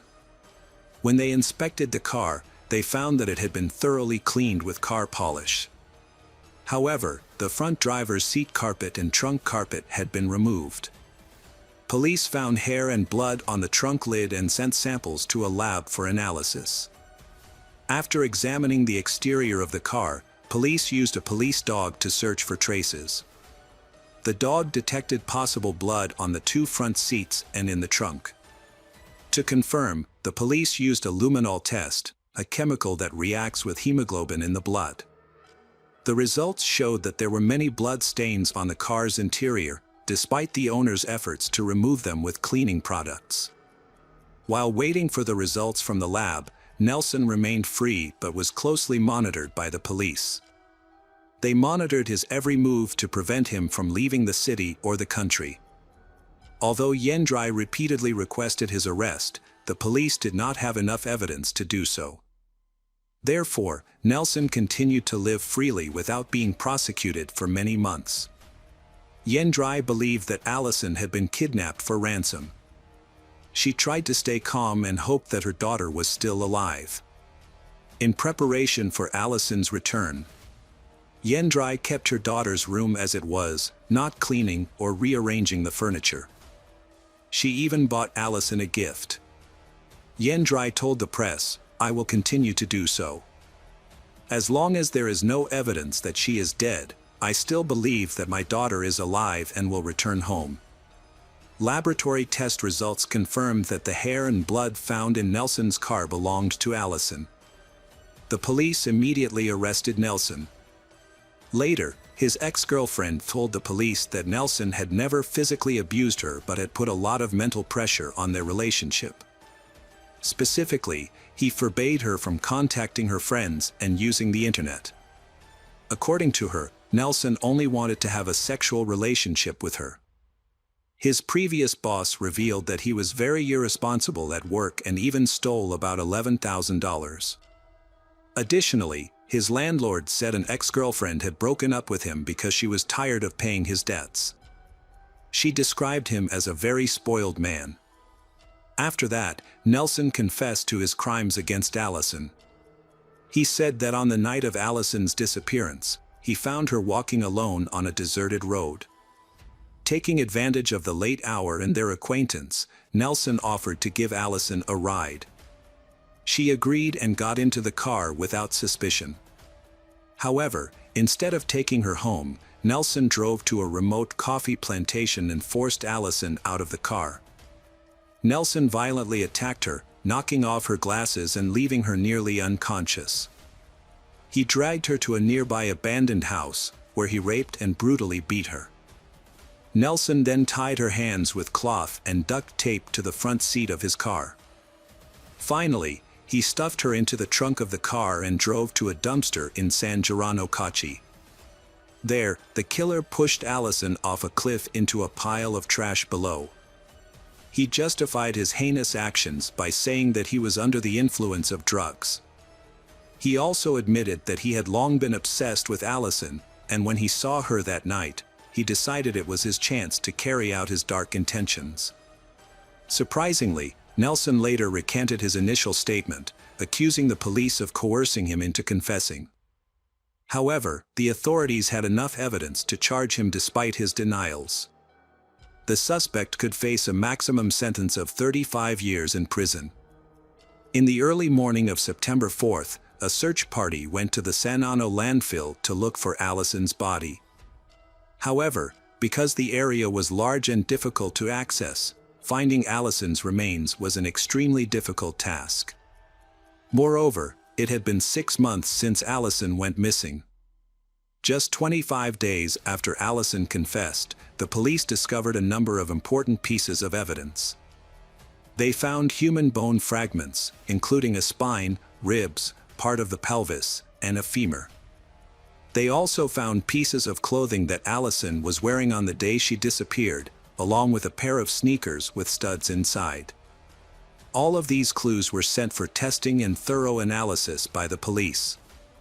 José Francisco Herrera, the suspect's defense attorney, questioned the authenticity of the evidence because it was found by volunteers, not professional police. He also said that the discovery of the remains coincided with the time his client declared his innocence, which was suspicious. Rodrigo Era, the attorney representing Allison's family, on the other hand, criticized the suspect's change of testimony, saying that it undermined the credibility of the official investigation. On October 5, 2020, experts confirmed that the remains found belonged to Allison. Because only a partial body was found, they were unable to determine the exact cause of death. However, examination of the remains revealed multiple fractures that appeared after death, suggesting she may have fallen from a great height. Her clothes were torn and her sneakers had bite marks, suggesting a possible animal attack. This would explain why the remains were found scattered in different areas of the landfill. Allison's mother, Yendrai, is furious with the police for not listening and acting promptly. She believes that if they had arrested Nelson sooner, he would have confessed and Allison's body would have been found in better condition. This is an irreparable loss for the family. Despite the terrible pain she is enduring, Yendrai finds some solace in saying, "My daughter is in a better place now, where no one can hurt her anymore." The trial of Nelson took place on July 19, 2021. Harold, Allison's boyfriend, was a key witness in the case. According to Harold's testimony, on the afternoon of March 4, 2020, at approximately 6:30 p.m., he returned home and found Allison there with her mother. Harold then left for approximately 5 to 10 minutes. When he returned, he discovered that Allison had left without saying anything. While Allison was on her way home, Harold texted her repeatedly. As soon as she got off the bus, Allison texted Harold to say that two men were following her.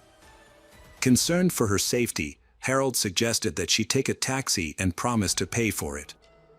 However, Allison refused twice and said that she would run home. Harold did not receive any further response from Allison after that text message. According to his explanation, he only informed his mother of the situation. He did not contact Allison's mother, Yendrai, because his phone battery died. He then fell asleep for about 30 minutes. It was Allison's aunt who called him to inform him that his girlfriend was missing. Since then, he said he has been worried and tried to call Allison several times, but all the calls went to voicemail. He also could not be reached via WhatsApp messages. Harold said he joined the search party for a few days but then had to stop because he felt unwell and had to go to work. He really wished things had gone differently. If he could go back in time, he would have taken Allison home that night. However, unfortunately, what happened cannot be changed. On August 18, 2021, the court sentenced Nelson to 18 years in prison for taking the life of Allison. He could have received twice the sentence, but the judge pointed out that there was no evidence to confirm that Nelson knew the route and time Allison would return home and that he planned to attack her. Furthermore, due to the condition of Allison's remains, there was no evidence that Nelson forced her to have sex. The story does not end there. Allison's family was not satisfied with the original sentence, arguing that it was not commensurate with the crime. In 2022, they successfully appealed, and the court decided to retry the case. As a result, on September 28, 2023, Nelson was sentenced to 35 years in prison. Allison's family's lawyer emphasized that Nelson acted in a cruel and inhumane manner and took advantage of the trust of the victim and her relatives. The court ruled that Nelson's actions were intentional. Nelson used his long-standing relationship with Allison to commit the crime. The criminal court also took into account Nelson's lack of remorse for his actions. Although still hurt and angry, the victim's family was relieved by the new verdict. The decision ended a painful chapter in their lives that lasted more than 3 years and put an end to this nightmare. Allison's family created a memorial at the spot where her body was found. They placed a cross, flowers, and a small altar with a photo of Allison and a statue of the Virgin Mary. Allison's case has caused a stir in Costa Rican media and social media. It has also led to many marches in memory of Allison and other women who have been victims of similar violence.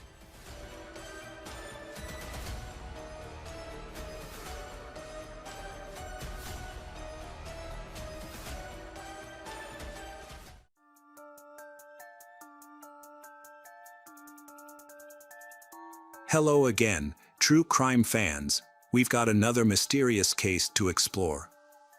The case of Allison Baden-Clay.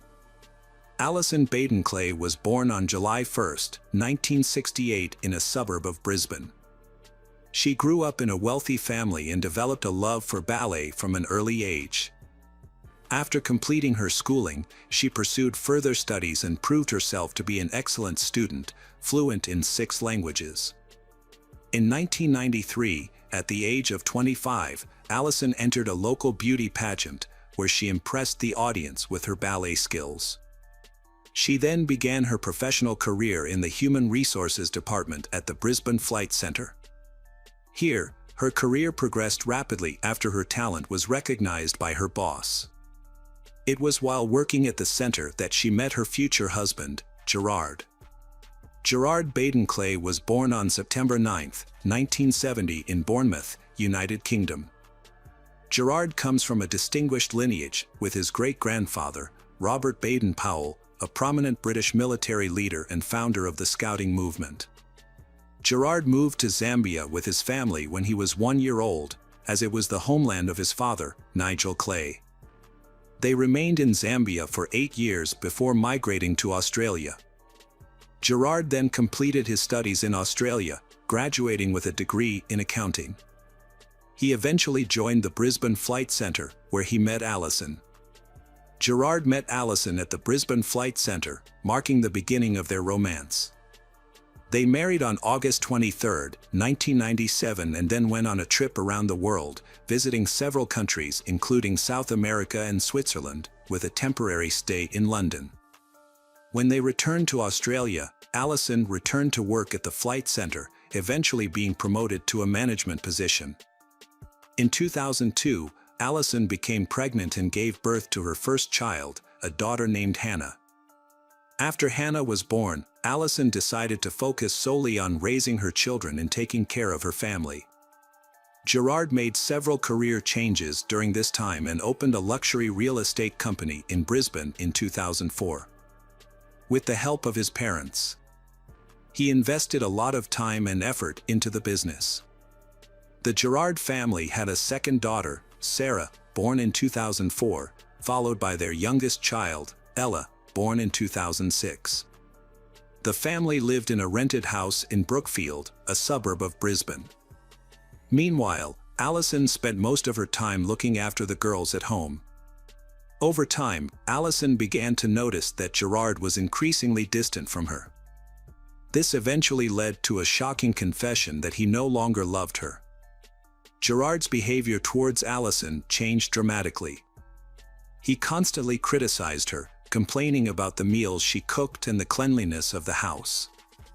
He called her lazy and said she was no longer attractive to him. Allison chose to remain silent in the face of these hurtful comments. In her diary, she poured out her heart, expressing her enduring love for Gerard, their frequent arguments, her feelings of guilt, and her determination to change to win his love back. Allison hid her family troubles behind a cheerful exterior, making her appear to be a warm, caring person, a devoted mother, and a loving wife. However, her family life took a difficult turn in 2011. Gerard's business suffered after the Queensland floods, resulting in a significant debt of around $1 million Australian dollars. That same year, in October, Allison discovered that Gerard was secretly having an affair with Tony McHugh, a co-worker. Gerard and Tony met in 2008 when Tony was a client, and Gerard hired her. At the time, Tony was having marital problems after 17 years of marriage, which eventually led to Tony's divorce. Tony knew Gerard was married, but Gerard said that the relationship with Allison was loveless and that he was only staying for their daughter. Gerard promised Tony a future together, and that he would marry her. In October 2011, Allison discovered that Gerard was having an affair with Tony. Gerard immediately ended the relationship and severed ties with Tony by firing her from his real estate company, and reconciled with Allison. Tony still harbored hopes for a future with Gerard. For months later, in April 2012, Tony and Gerard were talking on the phone while Tony was driving home.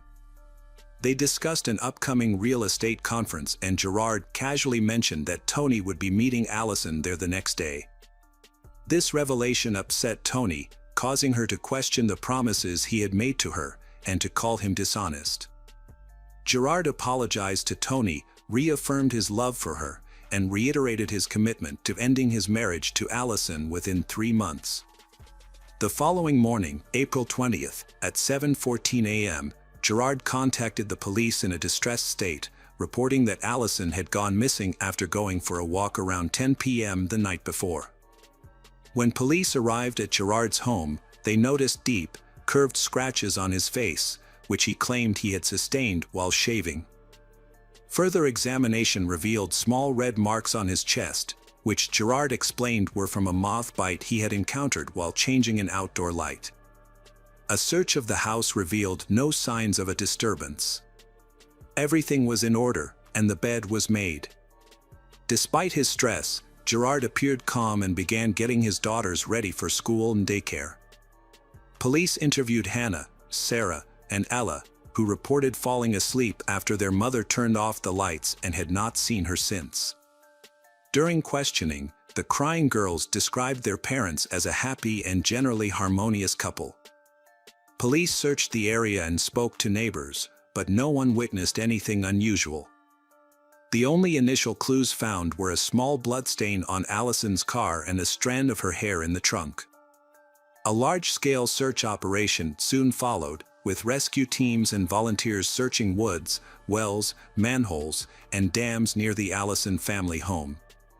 To aid the search efforts, a mannequin was placed wearing an outfit similar to Allison's last known outfit to aid the search efforts. As time went on, the chances of finding Allison alive diminished. Her friends clung to hope, not wanting to think the worst. Gerard appeared visibly upset as he tearfully pleaded with his wife to return, in front of the media. Behind the scenes, however, he instructed his lover, Tony, to keep quiet and put their relationship on hold, promising to reunite in the future. 10 days after Allison went missing, a boater made a horrifying discovery on the banks of Colorado Creek, about 8 miles from the Allison family home, on April 30, 2012. The body was found in an advanced state of decomposition. The day after Allison's body was discovered, Gerard contacted his insurance company to inquire about filing an $800,000 life insurance claim on his wife. A medical examiner later formally identified the body as Allison Baden-Clay, 43, using dental records. Notably, Allison was still wearing the same clothes she had been wearing when she went missing. A post-mortem examination found that Allison's death was likely due to strangulation. Her death was therefore classified as a homicide, although determining the exact cause was difficult due to the advanced stage of decomposition of the body. On May 11, 2012, St. Paul's Cathedral in Brisbane held a funeral for Allison Baden-Clay, who had tragically passed away. Her husband, Gerard, was visibly overcome with emotion, crying throughout the service as he consoled his daughters and consoled Allison's parents. Hundreds of people attended the service. However, while Gerard was apparently mourning his wife's death, he was secretly communicating with his mistress, Tony, through public phone calls. He informed her of Allison's passing and urged her to keep their affair a secret from the police investigation. Meanwhile, the police began to question the story Gerard had given them. He claimed that Allison had gone for a walk around 10 p.m. and was gone when he woke up. However, conflicting evidence emerged. Police found that Gerard had charged his phone at 2 a.m. and was on his computer at 5 a.m., and forensic analysis showed that the marks on his cheeks were consistent with fingernail scratches. In addition, no blood was found on his razor. A biologist disputed Gerard's explanation of the caterpillar bites on his chest, stating that no caterpillars in the family's area could have caused such injuries. A separate expert examined Allison's hair and found 5 different types of leaves: eucalyptus, Chinese elm, myrtle, cat's claw vine, and herringbone fern. 2 of these, eucalyptus and Chinese elm, were found growing directly under the bridge where Allison's body was discovered. In addition, all 5 types of leaves and thorns were found in the Allison family's backyard. On June 13, 2012, a month after Allison's funeral, 41-year-old Gerard Baden-Clay was arrested and charged with his wife's murder. He maintained his innocence and claimed he would fight the charges and applied for bail, which was immediately denied due to concerns that he might flee. During the investigation, police spoke to Tony, who revealed their 4-year secret relationship to Gerard. It was also discovered that just days before Allison went missing, Gerard had sent Tony a letter promising to be with Tony on July 1st. Further complicating the case. The prosecution's theory was that Gerard had killed his wife, Allison, to collect life insurance money and pay off debts. They believed he also planned to move on with Tony McHugh. According to their theory, a fight broke out on the evening of April 19, 2012, while Gerard and Allison were watching TV after their daughters had gone to bed. During the argument, Allison allegedly scratched Gerard's cheek, leaving her fingernails to collect DNA evidence.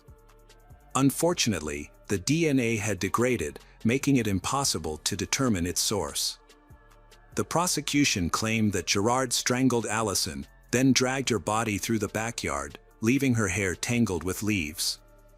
Gerard placed her body in the trunk of his car and drove to a nearby river, where he dumped her body under a bridge. The prosecution believed that Gerard thought the river would wash her body away, effectively covering up his crime. Gerard then allegedly returned home, charged his phone, cleaned the house, and reported Allison missing the next morning. After finding Allison's body, Gerard hired a criminal defense attorney and went to see him. During Gerard's 2014 murder trial for Allison, prosecutors were convinced that Gerard was guilty and argued that he had killed her. However, Gerard maintained that he had nothing to do with her death. He admitted that he and Allison had argued and suggested that she may have left the house late one night because she was depressed and may have taken her own life. However, Allison's family and friends rejected this idea. They were certain that Allison would never leave her daughters, as she loved them very much. Her friends had long spoken out against Gerard, describing him as arrogant, fake, and self-centered. They believed that Allison's deep love for him blinded her to these negative traits. During the trial, excerpts from Allison's diary were presented as evidence. The diary revealed how isolated she felt and how controlling Gerard was, especially after the birth of their first child. She described feeling trapped at home and detailed several instances of Gerard's controlling behavior. This included insulting her, monitoring her conversations with a baby monitor, controlling her finances, deleting relatives' contact details from her phone and blocking their calls. After Allison's death, Gerard's attempts to make an insurance claim were rejected, with the money being withheld until the trial was over. Another important testimony came from Melissa Romano, who had never met Gerard in person but had spoken to him on the phone in 2009 about a real estate deal. She testified that after the deal was finalized, Gerard called her out of the blue, suggesting, "I'm looking for someone to kill my wife." Melissa, stunned, questioned his motives, but Gerard abruptly redirected the conversation and ended the call. This testimony played a key role in the case against Gerard, which on July 15, 2014, Gerard Badenclay was sentenced to life in prison with the possibility of parole after serving 15 years. In 2015, Gerard appealed his conviction, and the court reclassified the crime to involuntary manslaughter, shortening his prison term.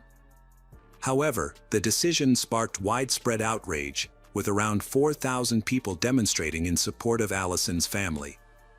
In response to public sentiment, in 2016, Australia's High Court overturned the Court of Appeal's decision, reinstating the original murder conviction. As a result, Gerard will not be eligible for parole until at least 2027.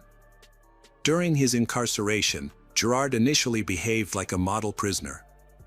However, over time, he adapted to prison life and became less restrained in his behavior, leading to an incident where he clashed with a prison guard, which resulted in a stern reprimand. Following Gerard Badenclay's trial, his former lover, Tony McHugh, moved to Bali, where she spent her time teaching and doing charity work. 4 years later, she moved to the United Arab Emirates to continue her education career. Toni now lives a private life, keeping her personal information private. She occasionally connects with friends on social media using a private account, as she fears that Gerard may try to find her after his release. In a recent public statement, Toni expressed remorse for her actions and clarified that she never intended to cause Allison any harm. Allison's daughters Hannah, Sarah, and Ella Baden-Clay are living with her parents. Allison's assets, including her insurance money, have been passed on to her children. After completing her university studies in 2022, Hannah has followed in her mother's footsteps by pursuing a career in dance. In memory of her sister Allison, Vanessa set up a charity to combat domestic violence and support those affected, while raising awareness of the issue.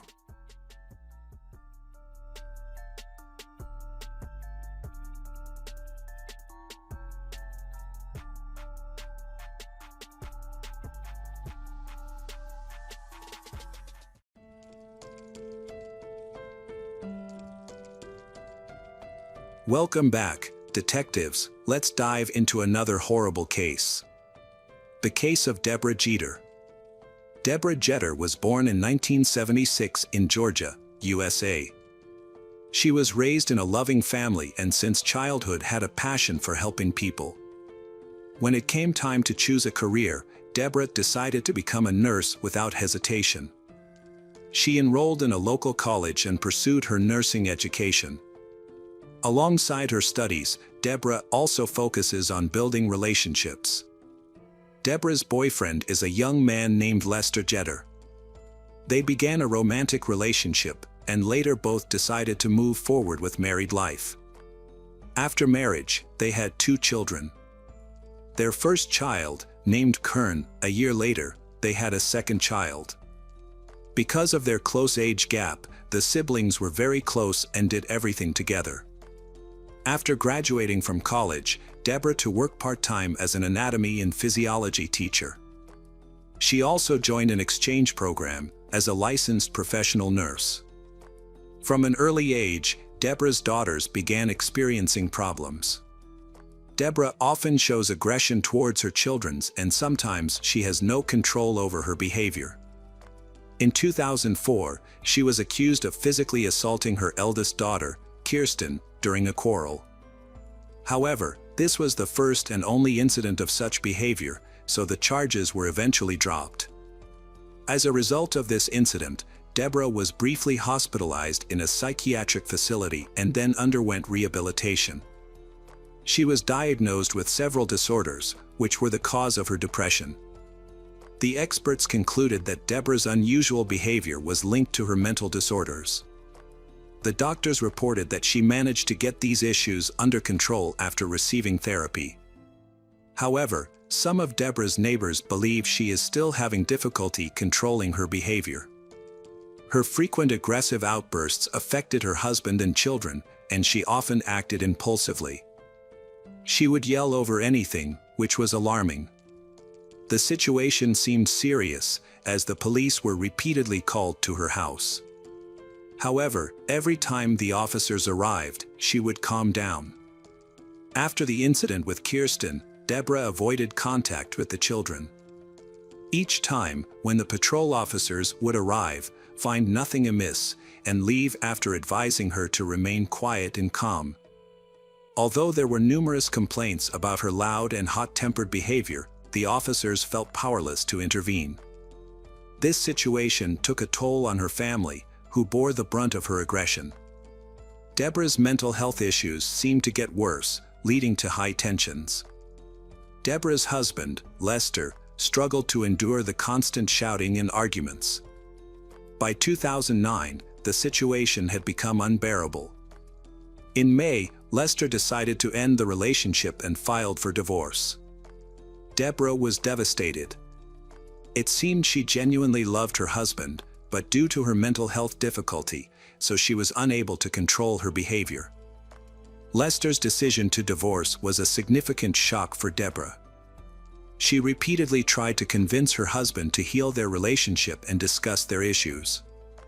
However, Lester was so frustrated with Deborah's behavior that he rejected any talks. Lester openly told his wife that their family had no future and he would never come back. He also mentioned that he intended not only to end the marriage but also to seek custody of the children. Lester was genuinely concerned that his wife might lose control when he wasn't around their daughters, fearing she might harm them. His worries were justified as Deborah's behavior became increasingly erratic. Lester worries about the safety and well-being of his two daughters, Kelsey and Kirsten, but he cannot predict the tragic fate that will befall them. That same month, after Lester declared his intention to divorce, Deborah attempted to end her life.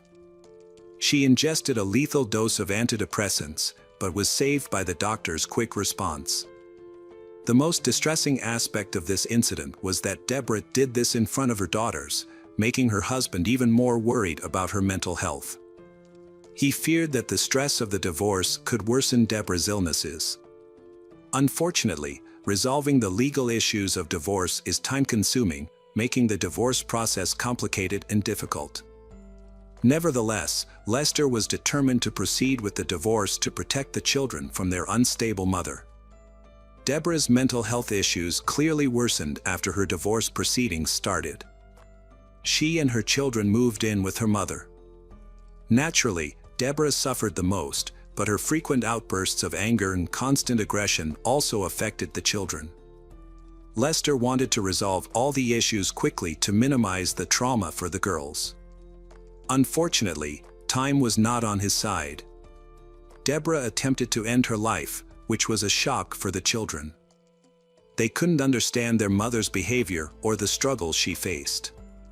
Meanwhile, Deborah, at 30 years old, risked losing everything she had built with her husband over the years. Her world was falling apart, so it was no surprise that she was deeply shocked. Lester was determined to take action. He understood how serious Deborah's problems were and the danger she posed to herself and others. After Deborah's attempted to end her life, Lester insisted that her contact a psychiatric care center, believing she would receive professional help, an accurate diagnosis, and appropriate treatment there. Deborah took his advice and was admitted on May 22, which came as a great relief to Lester. During her treatment, the children stayed with their father, Lester. He also attempted to obtain a restraining order to keep the children away from their mother. During this time, Lester decided that he should seek full custody of both children.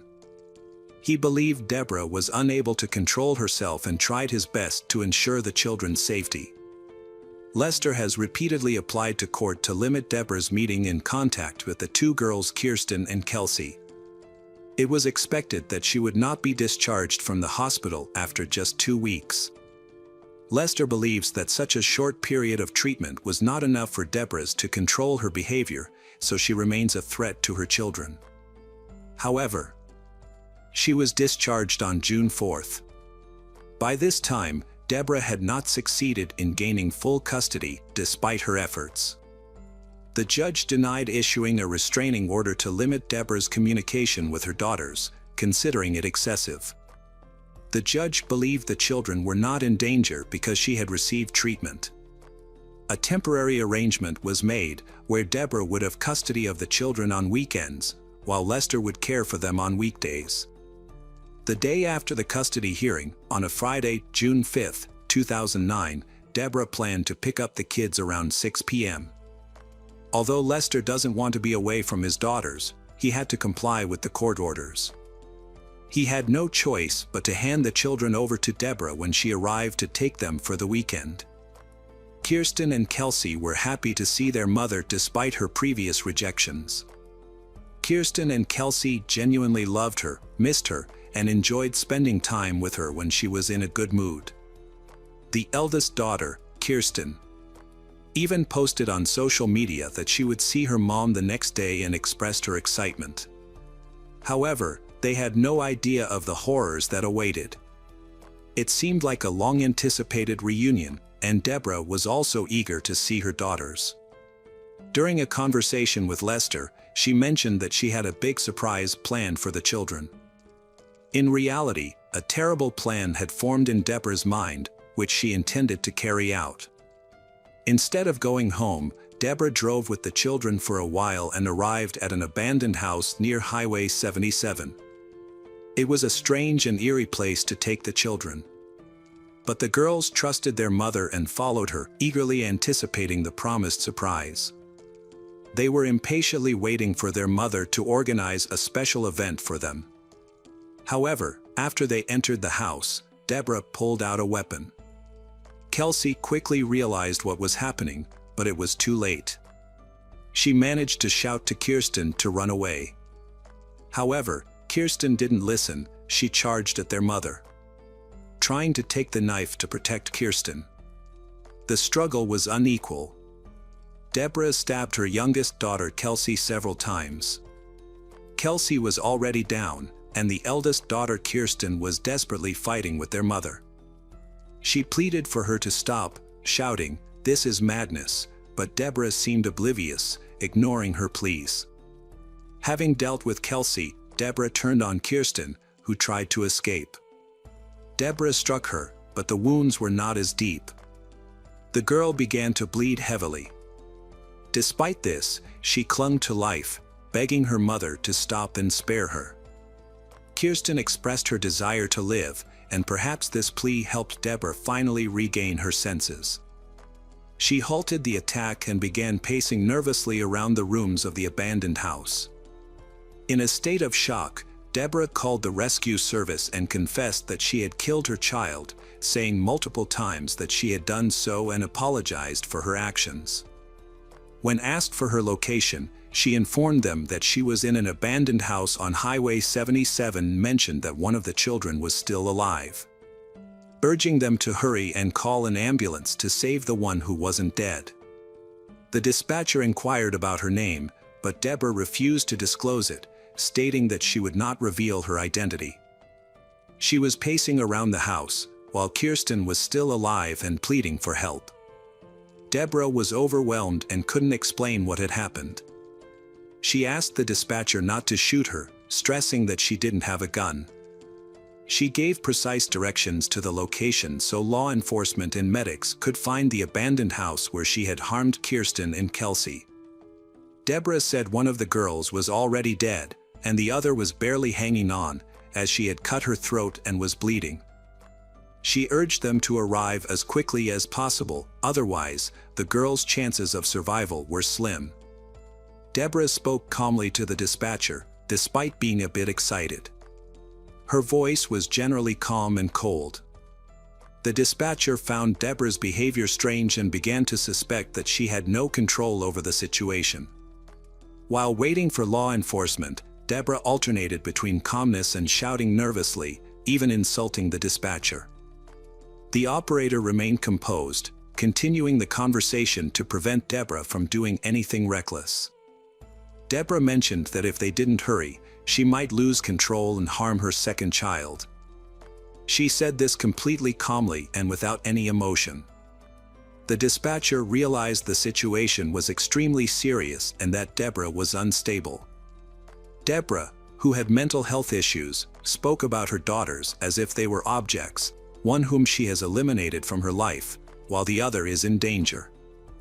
However, this did not particularly bother Deborah, as she was mainly concerned about her own safety.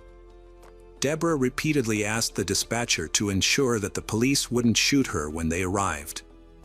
Although she understood the seriousness of the crime, her focus was on her own well-being, even though one of her daughters is dead, and the other daughter is barely alive. This thing was inconsistent with recent when she tried to end her life, which occurred shortly before the tragedy. However, Deborah clearly did not want to suffer. But is she ready to take responsibility for her actions? The police arrived at the scene and found Deborah on the street, still talking on the phone. She raised her hands to show she had dropped the knife and was unarmed. She repeatedly told the officers not to shoot her, insisting she had no weapons, was not dangerous, and would not attack. Deborah directed the police to an abandoned house where 2 bloody bodies were found inside. Although Deborah was a nurse, she did not attempt to help the children. While speaking to the dispatcher, she walked around the abandoned house and then went outside to avoid seeing the girls' bodies. Deborah wandered around the courtyard while Kirsten sat in blood next to her dead younger sister, Kelsey. Deborah's car was in the garage of the abandoned house, with a small knife on the car roof, the same knife she used to commit the massacre. The police quickly found the knife and arrested Deborah, placing her under constant surveillance due to concerns she might try to harm herself.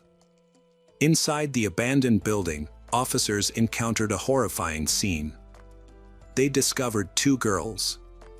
One of them, Kelsey, was in the bathroom, covered in blood. Because of her injuries, she died at that moment, having bled out in less than a minute. Kelsey was only 12 years old, and her mother had stabbed her with such force that she succumbed to the bleeding almost instantly. It's hard to imagine what Kirsten went through. She was found with similar injuries in the bedroom, but was still alive when rescuers arrived. Kirsten lay in a pool of her own blood, her eyes indifferent, indicating she had lost a big amount of blood. Quick action was crucial to save her life.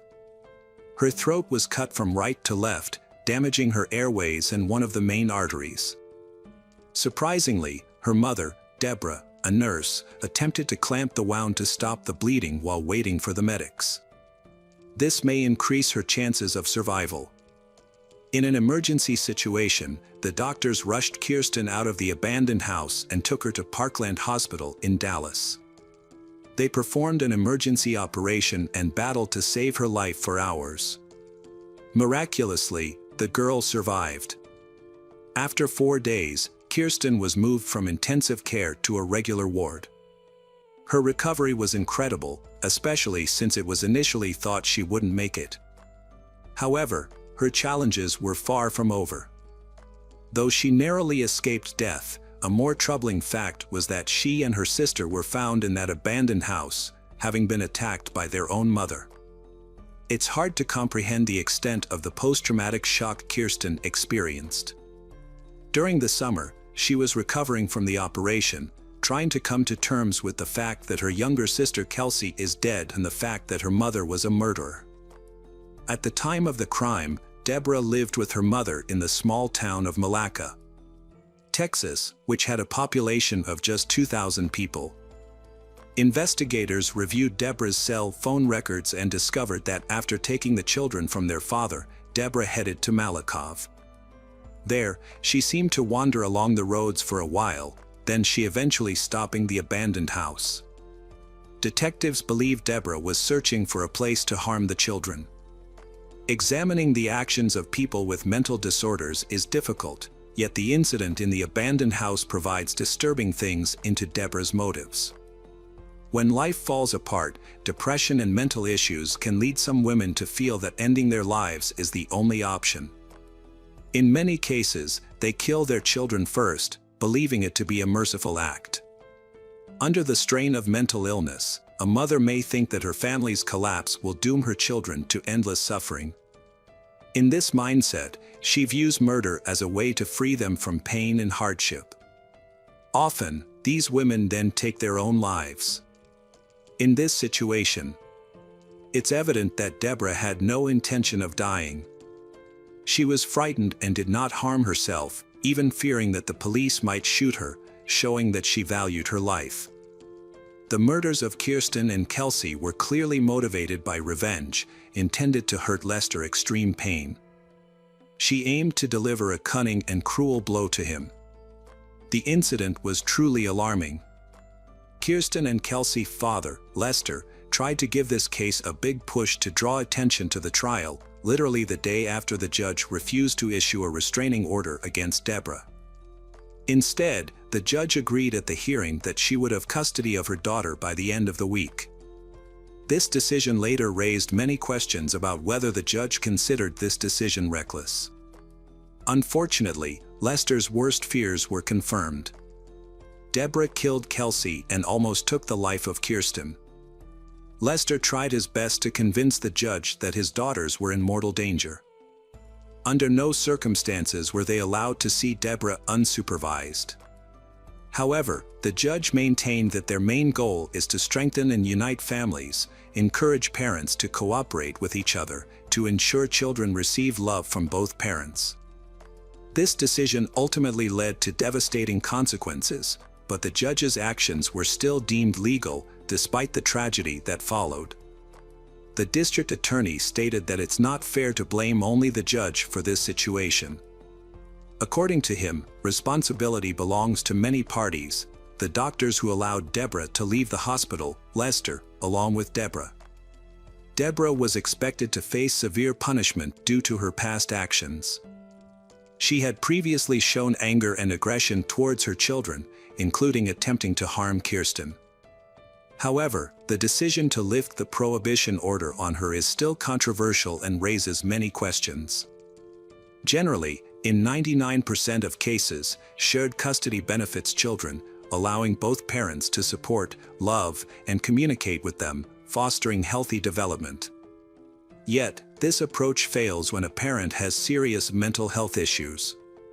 Child Protection Services claim they were unaware of Deborah's behavior. Staff stated that if they had known about her try to end her life in front of the children, she would never have been allowed unsupervised contact.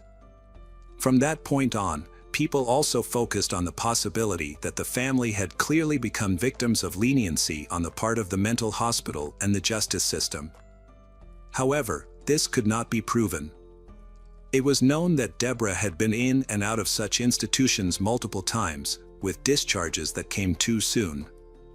A comprehensive diagnosis typically requires at least 3 months of testing and observation.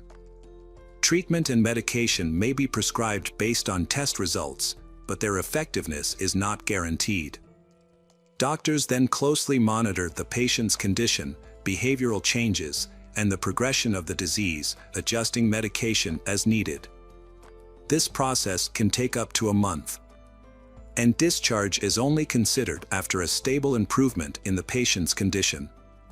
However, Deborah was released after just a few weeks, suggesting that she did not undergo the full range of required examinations and tests. Deborah promised Lester that she would take Kirsten and Kelsey out and give them a surprise. She wanted to plan a fun evening with activities like singing and reading. However, just 4 hours later, she called emergency services and confessed to killing her children. Her trial lasted a year, and on May 27, 2010, Deborah Jeter was formally charged with aggravated murder and attempted murder. Throughout the proceedings, Deborah was held in prison due to the high bail, which was unaffordable and reflected the severity of the crime. As a result, she remained behind bars until the start of her trial. Deborah's defense team proposed a deal to the prosecution due to the complexity and sensitive nature of the case. Prosecutors fear that Deborah's mental illness could lead to her being released without jail time. Furthermore, a full trial would require Kirsten, Deborah's daughter who had miraculously survived her mother's attack, to testify in court. To spare Kirsten the trauma of reliving the horrific incident, Deborah agreed to plead guilty to a lesser charge, hoping to avoid the death penalty under Texas law. About a year after the murder, Lester and Kirsten visited Deborah in prison.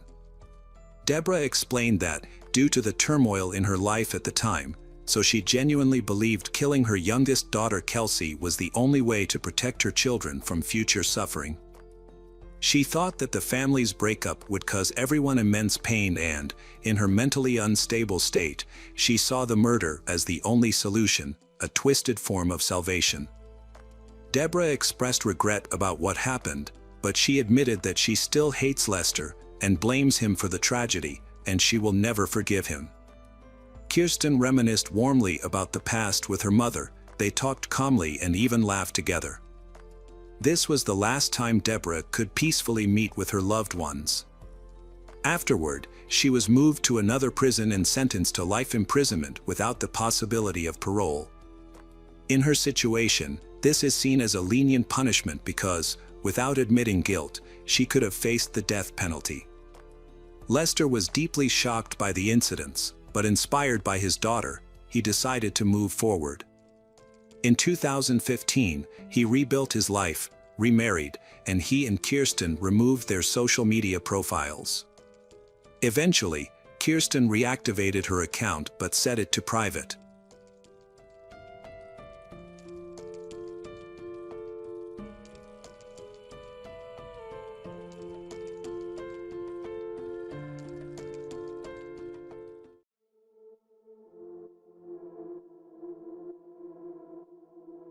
Hello, crime enthusiasts, are you ready for another chilling investigation?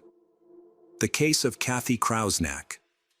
On February 19, 1982, police were called to the Krausnack family home, where they discovered the body of 29-year-old Kathy Krausnack. An axe was found embedded in her head, the only fatal wound. Earlier, Kathy's 30-year-old husband, James Krausnack, had run into a neighbor's house while holding their 3-year-old daughter. He was covered in blood and appeared distressed, reporting that his wife showed no signs of life. While crying and agitated, he waited for police to arrive. James told police that he had left for work at Kodak around 6:30 a.m., where he worked as an economist. He spent the day completing routine tasks while his wife, Kathy, and their daughter, Sarah, were still asleep at home. Kathy had planned to spend the day with their daughter. When James returned home around 5 p.m., he noticed the garage door open, the kitchen window broken, and the glass door between the garage and the house shattered. Realizing something was wrong, he went inside and found his wife lying on the bed. He was shocked and momentarily unable to speak. He then noticed his 3-year-old daughter lying next to the bed, unharmed. To ensure her safety, James took his daughter to a neighbor's house. The neighbor opened the door and saw James, who was frightened and crying. At his request, she called 911, asking them to come quickly because he claimed there had been a murder. Police spoke to Sarah, who seemed unaware of what had happened. She said she saw a multicolored bad guy on her parents' bed and saw her mother with blood on her face. It is extremely distressing for a child to be left alone in an apartment with a murdered mother for an entire day. This was a disturbing aspect of the case. Fortunately, Sarah was too young to fully understand the situation, so it did not affect her mental state much. The neighbors did not observe or hear anything unusual. The police investigated the crime scene but did not find any significant evidence or clues. The murder weapon, an axe, was taken from Kathy's family garage. It had been used to cut the grass. Notably, there were no fingerprints on the axe, suggesting that it had been deliberately cleaned. In addition, forensic experts found no fingerprints inside the house, which was puzzling since 3 people lived there and could have touched many objects. The police found this strange and assumed that the perpetrator had cleaned the entire house. However, the police did notice something strange in the kitchen. A damp bathroom rug was drying in the garage. James claimed that he had no idea why the rug was there and that nothing of note had been found on it. In 1982, forensic techniques did not allow for the collection or analysis of DNA. Police suspected that the incident was a botched robbery, theorizing that the attackers may have become frightened and decided to eliminate Kathy, a potential witness. However, some valuables were still intact. Kathy's bag, which had been left in the kitchen, had been emptied onto the floor, but the contents, money, jewelry, and expensive tea sets, were all there and neatly arranged. This raised an important question: why did the criminals leave these items behind? Even the cash that was openly left on the dresser had not been taken. Perhaps the criminal had scared Kathy, but in this case, fingerprints would have been left on these items. Yet, there were none, which was puzzling. This behavior was unusual, and the police noticed these discrepancies, raising suspicions that the crime scene had been staged.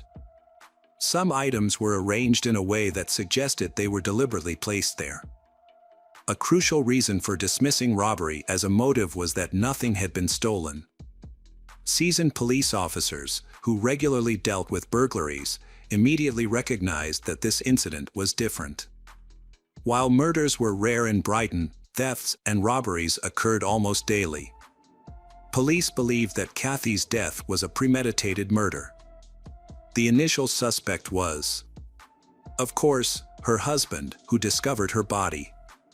Police began investigating James. James's friends and acquaintances described them as a happy, even idealistic couple. They had both grown up in the same Michigan city, Kathy came from a family of truck drivers, while James's parents owned a successful carpet store. They met in high school and began dating in college, eventually marrying on May 3, 1974. After their marriage, Kathy continued her studies in economics in Colorado, and in 1978, they celebrated the birth of their daughter, Sarah. Meanwhile, James became interested in further education and pursued a doctorate in economics. James then took a teaching position at the University of Lynchburg in Virginia. In 1981, the family relocated to Brighton, New York, where James found a job as an economist. Kathy was a devoted and caring mother to their daughter, always attentive and loving. However, friends noticed a significant change in Kathy's mood 6 months before her death. She became unusually irritable and restless, though they did not know the reasons behind her behavior. As the police investigated the family's situation, they discovered that things were not as perfect as they initially appeared. The couple kept their problems private, never discussing their issues publicly or seeking advice from others, which made it difficult to gather information. However, police found a brochure for marriage counseling in the family car, suggesting that there had been ongoing discord in their relationship. The police also contacted James's employer and learned that he had misrepresented his qualifications, claiming to have a doctorate. This deception led to him being assigned a role he was unqualified for, resulting in stress at work and further complicating his situation. James's cooperation helped the police gather information, and James agreed to attend the next meeting for questioning, but he did not attend. Less than 24 hours after the murder, he left the city without informing the police. This action of his made the police suspicious. He was intentionally fleeing. Police later discovered that James had gone to his parents' home in Michigan. They found him again and questioned him. He cooperated with the police by providing blood and hair samples for analysis. Unfortunately, DNA testing was not available at the time, so this did not yield any useful results. 10 days after Kathy was found dead in her bed, James hired a lawyer. The police did not have enough evidence to bring any charges in 1982. Police focused on information that James had left for work at 6:30 a.m. It was important to verify this detail and determine whether he could have been home at the time of the murder. Forensic examinations showed that Kathy had died in her sleep between 4:30 and 7:30 a.m., meaning she could have been murdered with an axe shortly after James left for work. While it was possible that the husband had committed the crime before leaving, it was difficult to understand why he would do so and then go to work, leaving their 3-year-old daughter behind. The mother's body remained in the house throughout the day. The investigation stalled. The evidence collected and the documents found did not shed light on the events of that morning. The James had no clear motive, making a jury trial unlikely. If the prosecution lost, they would not be able to bring new charges against him. In 1997, James met his old friend Sharon at a trade show. Their relationship quickly blossomed, and James asked her out, which she accepted. Sharon noticed that James was still deeply affected by his past loss. He seemed shocked by the traumatic event. James shared the basics of that terrible day with Sharon but avoided going into detail, and Sharon did not want to press him for more information. Their mutual understanding helped strengthen their relationship, and they later married. In 1999, they moved to another city, then moved across the country. At the same time, police continued their efforts on Kathy's case. New police re-examined the evidence, leading to the analysis of a large number of items related to the case. The police were committed to finding justice for the woman who had been so brutally murdered. In 2015, the FBI assisted Brighton police in their investigation, which led them to focus on a suspect, Kathy's husband, James. On April 16, 2016, 34 years after the murder, police made a surprise visit to James's home, hoping to meet him and possibly uncover inconsistencies in his previous statements. However, their plan did not go as planned. James appeared calm and welcoming. He chatted with the officers, agreed to have the conversation recorded, and did not request an attorney. They talked for an hour at the kitchen table, but James remained calm throughout the conversation. Eventually, one of the police asked him directly if he had anything to do with his wife's death. James was angry, said that he would never hurt his wife. Sharon defended him, saying that in all the time they were together, she had never witnessed any aggressive behavior from him. He was a caring and loving husband who would never lay a hand on her. She firmly believed that he was incapable of such cruelty. Sharon also participated in the police interrogation. Throughout the interrogation, she never doubted her husband's innocence. She felt that she had seen his sincere heart and kind nature over the years. Although her views seemed naive, she held these beliefs deeply. She never asked about the fate of James' ex-wife, as she was satisfied with the brief explanation he gave at the beginning of their relationship and never mentioned it again. Police found themselves at a dead end once again, prompting the decision to review all the evidence collected for DNA testing nearly 40 years after the crime. The murder weapon, an axe found in the victim's head, was sent to the FBI for analysis. Unfortunately, they were unable to locate any usable DNA on it because it had been tampered with. This was a significant setback. The police then sought to determine when the crime had occurred.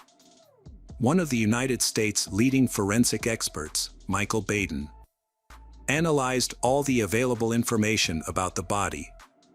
He concluded that the woman had likely died around 3:30 a.m., based on her body temperature and the amount of undigested food in her stomach. Therefore, when James arrived at work at 6:30 a.m., he would have definitely noticed that something was wrong. Police were skeptical of the idea of a botched robbery because nothing was taken. They questioned why the robbers would kill a woman who was sleeping and did not witness the robbery. This conflict led to the filing of murder charges.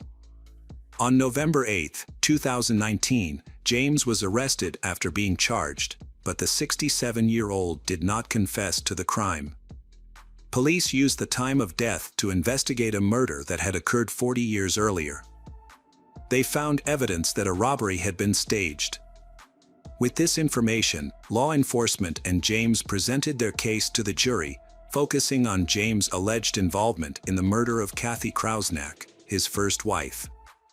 During the police, investigators discovered a dangerous criminal named Edla Rabbi, who lived about a mile and a half from Kathy's home in 1982.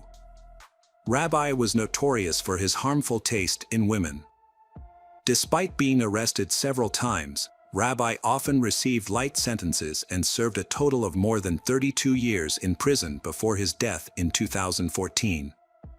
He confessed to killing Kathy but gave many inaccurate details, leading to skepticism about his claims. After each time in custody, he hunted for new victims, torturing them. His first confirmed murder occurred in 1991 when he strangled a 27-year-old woman named Stephanie Kupczynski. Although he confessed to the crime in 2012, he maintained that he had no intention of killing her and that the situation had spiraled out of control. Shortly before Kathy's murder, Rabbi had been released from prison in the 1980s. He was questioned and the investigation began but was not considered a likely suspect. Police questioned him briefly and then released him. As a result, James's lawyers claimed the police were negligent. Instead of pursuing the real killer, they chose to blame the grieving husband, James, who they considered the prime suspect. This situation had a significant impact on society. It was revealed that not only was the criminal dead by the time the case was revisited, but the police who investigated it in the 1980s were also deceased, meaning they could not be held accountable for any mistakes. During the original police, the police had only spoken to the murderer once and then disregarded him entirely. Since Edla Rabbi had passed away, he could not be questioned to clarify his role in the case. Nevertheless, many involved in the investigation still questioned whether he was connected to Kathy's murder. Although he confessed to killing Kathy before his death, numerous inconsistencies arose in his account, particularly regarding the handwriting, which did not resemble his at all. This conclusion was reached by all the experts who examined his case. First, he had a history of rape rather than robbery, yet no signs of sexual assault were found. Additionally, the murder weapon, an axe, was not typical of his methods, and the handwriting was evidently different. As a result, police did not consider him a suspect. Years ago, the prosecution was leaning towards the theory that Kathy's husband was her killer rather than a nearby maniac. During the trial, the prosecutor presented the time of death as crucial evidence. However, several defense experts disagreed with the assertion that Kathy died early, with most believing it occurred before 6:30 in the morning. It is believed that Kathy died at 6:30 a.m. after her husband left for work. The investigation was complicated by the fact that Kathy was under an electric blanket, and it was unclear whether it was on or off at the time of her death. If it was on, the temperature it reached was unknown.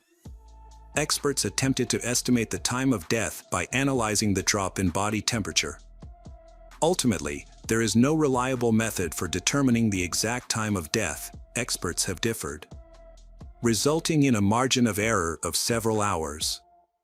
Another piece of evidence cited by the police was a shoe imprint found pressing down on a garbage bag at the crime scene. This imprint resembled the shoes worn by Kathy's husband, who was absent at the time of her death. However, this evidence alone was not enough to establish his guilt. The prosecutor argued that the husband was the only possible suspect because he had a motive stemming from family issues.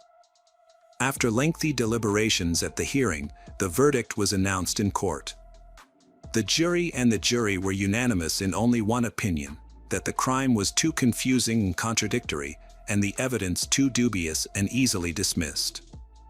Despite this, James Krausnack was convicted of second-degree murder in November 2022 and sentenced to 25 years in prison. The verdict came as a shock to many, especially to those close to James who knew him well. They had remained certain that James was not guilty because there was no serious evidence of his involvement. James himself also asserted his innocence.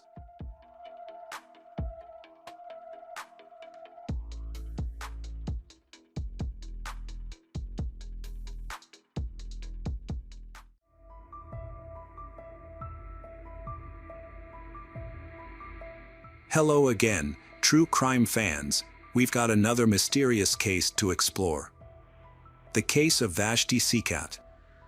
At approximately 4 a.m. on April 30, 2011, Brett Sekat called 911 for assistance. He informed the police that his wife had taken her own life and that she had also set fire to their house. Their two young sons, aged 2 and 4, were asleep in their bedroom at the time of the incident. Brett was able to save them but wanted to go back into the burning house to rescue his wife. The police advised him to stay where he was and not to go back inside because of the fire, and instructed him to keep an eye on the children. The police were then dispatched to their location. When firefighters arrived at the home and extinguished the fire, they discovered a woman dead.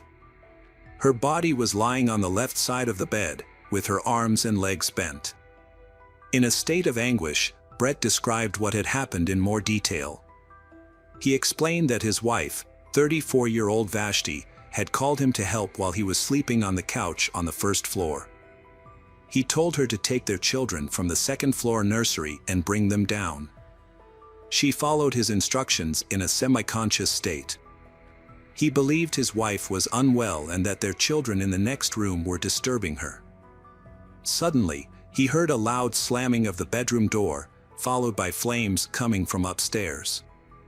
Worried by the strange noises, he went upstairs to check on her and found his wife unconscious on the bed, bleeding. He held her tightly, but she was unresponsive. When he tried to lift her up to get her out, the flames around them made it impossible. Brett decided to prioritize saving the children. He went downstairs, got his sons out of the house, and put them in a car for safety before calling 911. He suspected his wife had set fire to the bed and shot herself while he was on the phone. Ignoring police warnings, he went back into the house to save her. Covering his face with a wet towel, he carefully moved into the smoky darkness, but the flames forced him to retreat. He believed his wife suffered from depression and dark thoughts, which may have led her to set herself on fire. He felt guilty for not being able to help her, but he was unclear about her motives for these tragic events. Despite her troubling thoughts, she was primarily concerned about her children's safety. This concern led her to ask her husband to take them away before she took her own life. However, the reason for starting a fire afterward remains unclear, and no one seems to have an answer. When police examined the scene, they discovered several intriguing details.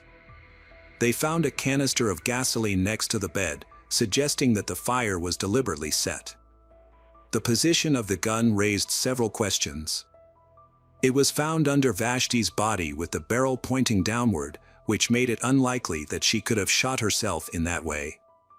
Police searched through her purse and discovered a note listing various expenses.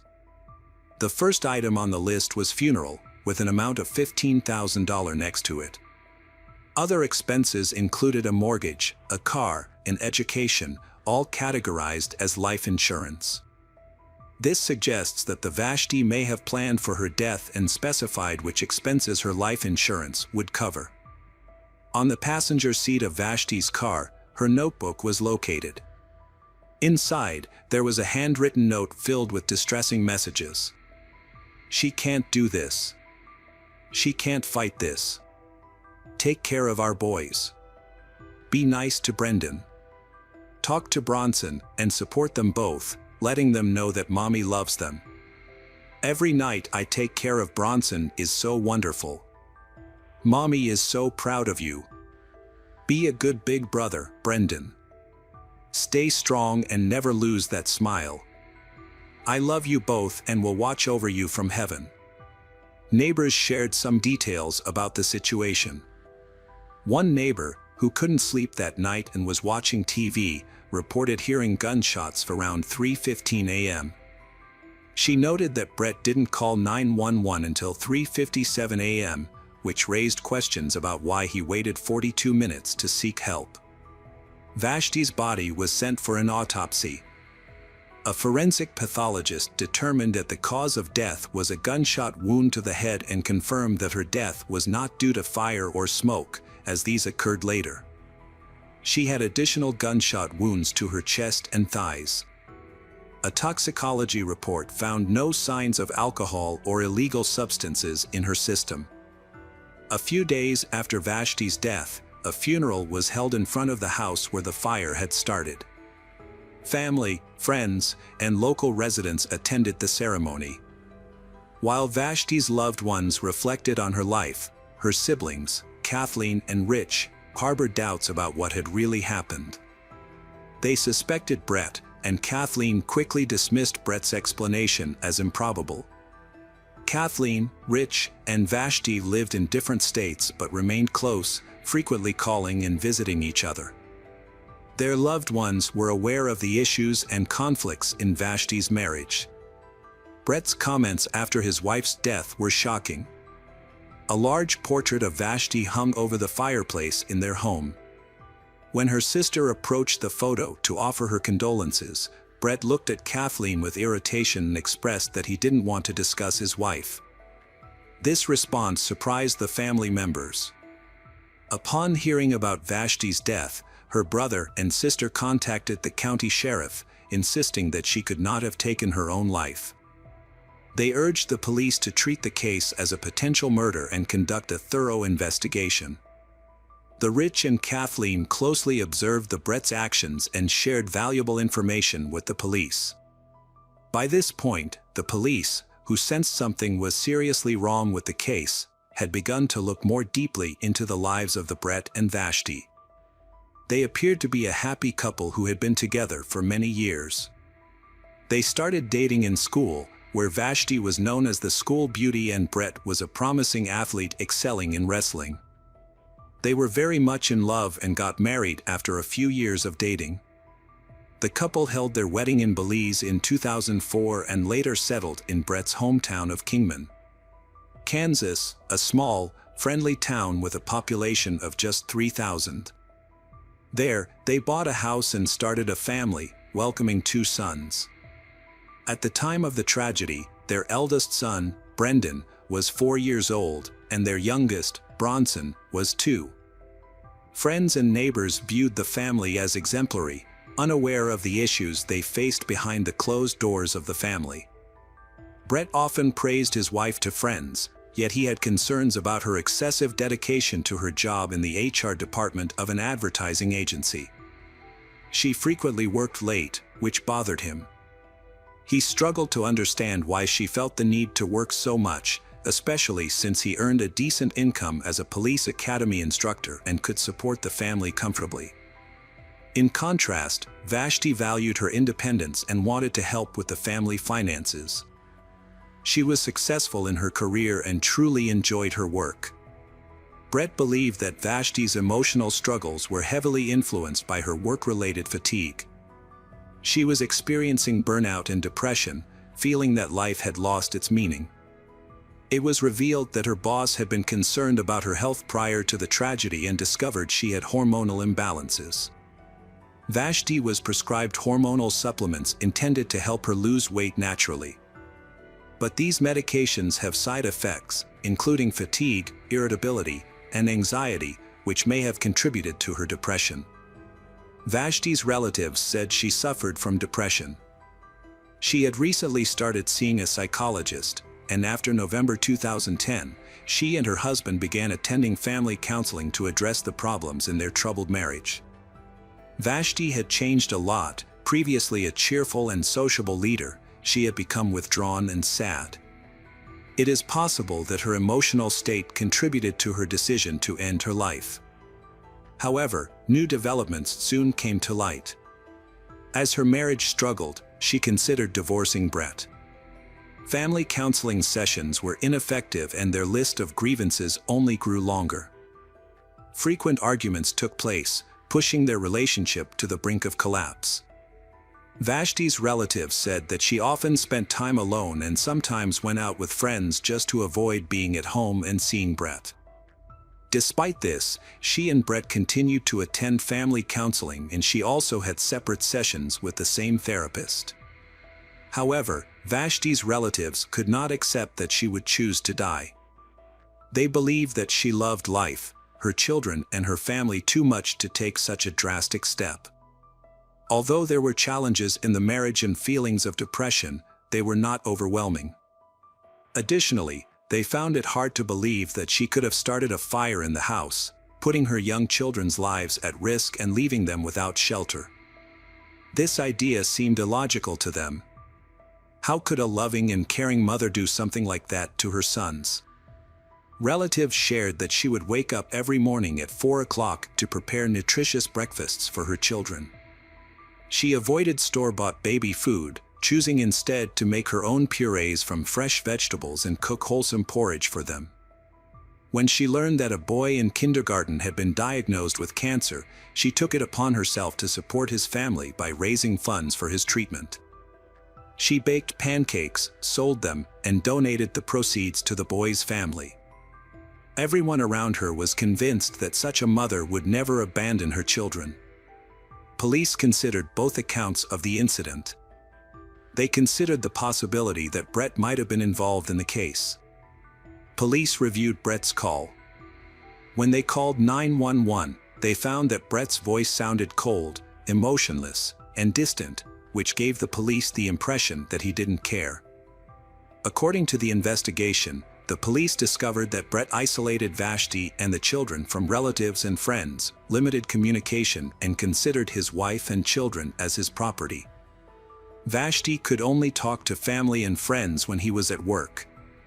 Otherwise, he would get angry if anyone called her in his presence. The Brett exerted complete control over his family. The Kathleen described Brett as a narcissist and an abuser. He was strict not only with his wife but also with his sons. The Brett believed that even at a young age, boys needed to be treated harshly to become strong men. He never allowed his children to show weakness and often resorted to physical punishment. Brett trained them from an early age and taught them to fight. His harsh parenting methods caused tension within the family, contributing to the breakdown of the marriage. Finally, Vashti felt it was time to leave. A few days before the tragedy, Vashti met with a lawyer and filed for divorce. She wanted custody of the children but was open to them spending weekends with their father under her supervision. Although she was sad about the divorce, she would be free from Brett's control for a long time. He had been controlling her since the beginning of their relationship. Vashti had big plans for her future, including a trip to Hawaii with her sister, tickets to a concert of her favorite band, and other travel plans. Without Brett by her side, she took charge of her life, focusing on healthy eating, exercise, and weight loss. She is in great shape and happy with the positive changes she has made. She recently went shopping with Kathleen and bought a lot of beautiful new clothes, which were still in the bags and with the tags still on at the time of the fire. She hasn't even had a chance to wear them. Those who knew Vashti sensed that something was off. It seemed impossible for her to abandon all her plans so suddenly. Despite feeling depressed, she remained excited and determined to move forward. However, she was unaware that her plans would never come to fruition. Just days before her tragic death, she served Brett with divorce papers, which infuriated him. Shortly after, she passed away. Could this have been mere coincidence? If she was indeed planning a divorce and preparing for a new chapter in her life while intending to raise her children alone, why would she choose to leave this world and abandon her beloved sons?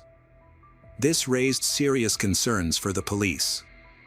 The Kathleen informed police that Brett had consistently threatened his wife with violence and a lengthy divorce process. He had even warned her that he would take their children away if she decided to leave him. Out of fear, Vashti had put up with his behavior for a long time, but she could no longer tolerate living with her abusive husband and wanted to end their marriage as soon as possible. When Brett learned of the impending divorce, he was devastated and canceled a planned vacation with friends.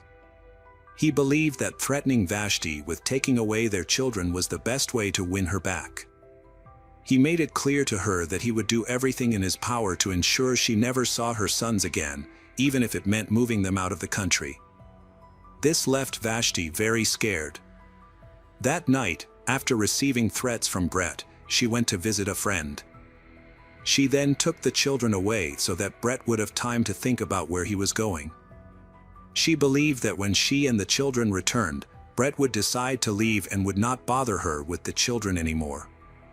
However, Brett had no intention of leaving.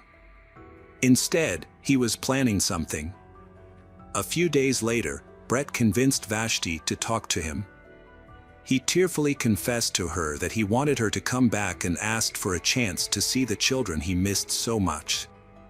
When she asked why he hadn't moved yet, he replied that he had nowhere to go and asked to stay until he found a new place to live. Vashti was moved by Brett's words. Therefore, she returned home with Brett in the morning, but died that night. Police interviewed a therapist to learn more about the couple's relationship. The therapist revealed that Vashti had recently confided in her about threats from her husband, Brett. Just days before the tragedy, Brett had told Vashti about a dream he had in which he killed her, and he had promised that as a police officer, he could make it look like an accident or that she had left voluntarily. The therapist described Brett as a narcissist with latent psychopathic traits. In that situation, the therapist feared that Brett might harm his wife, and could not accept that Vashti would choose to end her own life. The therapist thought Vashti was too religious to do such a thing and believed that she would never abandon her children to their abusive father. Brett was called in for questioning and was asked directly if he had anything to do with his wife's death. He firmly denied any involvement and expressed that Vashti's death had shocked him deeply. He explained that he was struggling to cope, as he was now alone with their children and unsure how to live without his beloved wife. Brett acknowledged that their relationship had faced difficulties. The night before the tragedy, they had discussed their future plans and the possibility of dividing their assets in case of a divorce. He noted that Vashti had been very depressed, and he suggested that their conversation may have caused her to be so distressed that she chose to end her life. He felt guilty, believing that he may have hurt her, which may have contributed to her tragic decision. When asked about threats to Vashti's life, Brett claimed it was just a joke. He admitted that he tried to intimidate her to avoid a divorce, but insisted he would never harm her. When questioned about what might motivate Vashti to set their house on fire, he said she disliked it because they couldn't afford necessary repairs. Throughout the interrogation, Brett acted disrespectfully and aggressively, expressing anger over being questioned about his wife's death. He stated that it was her choice to end her life and that he was in no way responsible for it. Brett's account of the fire and his actions during the time do not match. He said he rushed into the burning room and hugged his bleeding wife in an attempt to save her. However, there was no blood on his clothes or body, and he showed no signs of burns, despite being in the middle of the fire. Shirtless, barefoot, and wearing only pants. It is unlikely that he would not have suffered blisters or singed hair, especially since he walked barefoot through the flames. This suggests that he never actually entered the burning room and was not being truthful about his account. Police suspected Brett of being involved in the crime, but they needed more evidence to arrest him and file charges, so they continued their investigation. Brett's pants, which he was wearing at the time of the fire, were taken for analysis. Tests showed traces of gasoline on the pants, indicating that he likely started the fire. A forensic expert confirmed that Vashti died when the house burned down, contradicting Brett's claim that she started the fire. Firefighters found multiple fires on the second floor of the home, indicating that someone had deliberately set the fire to destroy evidence of the crime. Police discovered that Brett had spent 40 minutes before calling 911, during which time he had taken steps to destroy any evidence. Investigations of his home computer and phone revealed numerous internet searches for how to destroy evidence before the incident. Forensic examinations from Podcherkesk revealed that the notes Vashti left behind were forgeries. The letters were slanted in the opposite direction and the handwriting did not match Vashti's. It is likely that her husband tried to imitate her handwriting but did not do a good job, possibly in a hurry. The test showed that the shot was fired from a point where Vashti could not have shot herself. There were no gunpowder burns on her body. Brett was not initially suspected of murder, so police did not test his hands for gunpowder residue. All the evidence pointed to Brett, and on May 14, 2011, he was arrested. He faces charges of murder, arson, and endangering the lives of children. The trial began only 2 years later. The prosecution presented clear evidence of Brett's guilt. The position of the gun did not match the circumstances. If Vashti had shot herself while lying down, the gun would have been on the floor. If she had shot herself while sitting, the gun should have been to her right side. Instead, it was found under her body with the muzzle pointing down, which was impossible. The bullet's trajectory was also questionable. Achieving that trajectory would require her to bend her arm almost completely and hold it away from her body. The lack of soot and smoke in Vashti's respiratory system and blood indicates that she was dead when a fire started, suggesting that someone else started the fire. During the trial, experts in handwriting, ballistics, and forensic science provided their testimony. There were no witnesses from the defense present in court. Brett denied all allegations, and his lawyer attempted to dispute the evidence linking him to the crime. The prosecution argued that Vashti's bedroom was where the crime took place. Brett shot her and then set fire to parts of the house. He got the children out to safety and called 911 from the second floor. The prosecution believed that the motive behind the crime was his refusal to get a divorce and share custody of the children. The jury deliberated for 5 hours. Brett Seacat, 37, was convicted on all counts, including first-degree murder, and Brett was sentenced to life in prison, plus 6 years and 3 months, for arson and endangering the lives of children.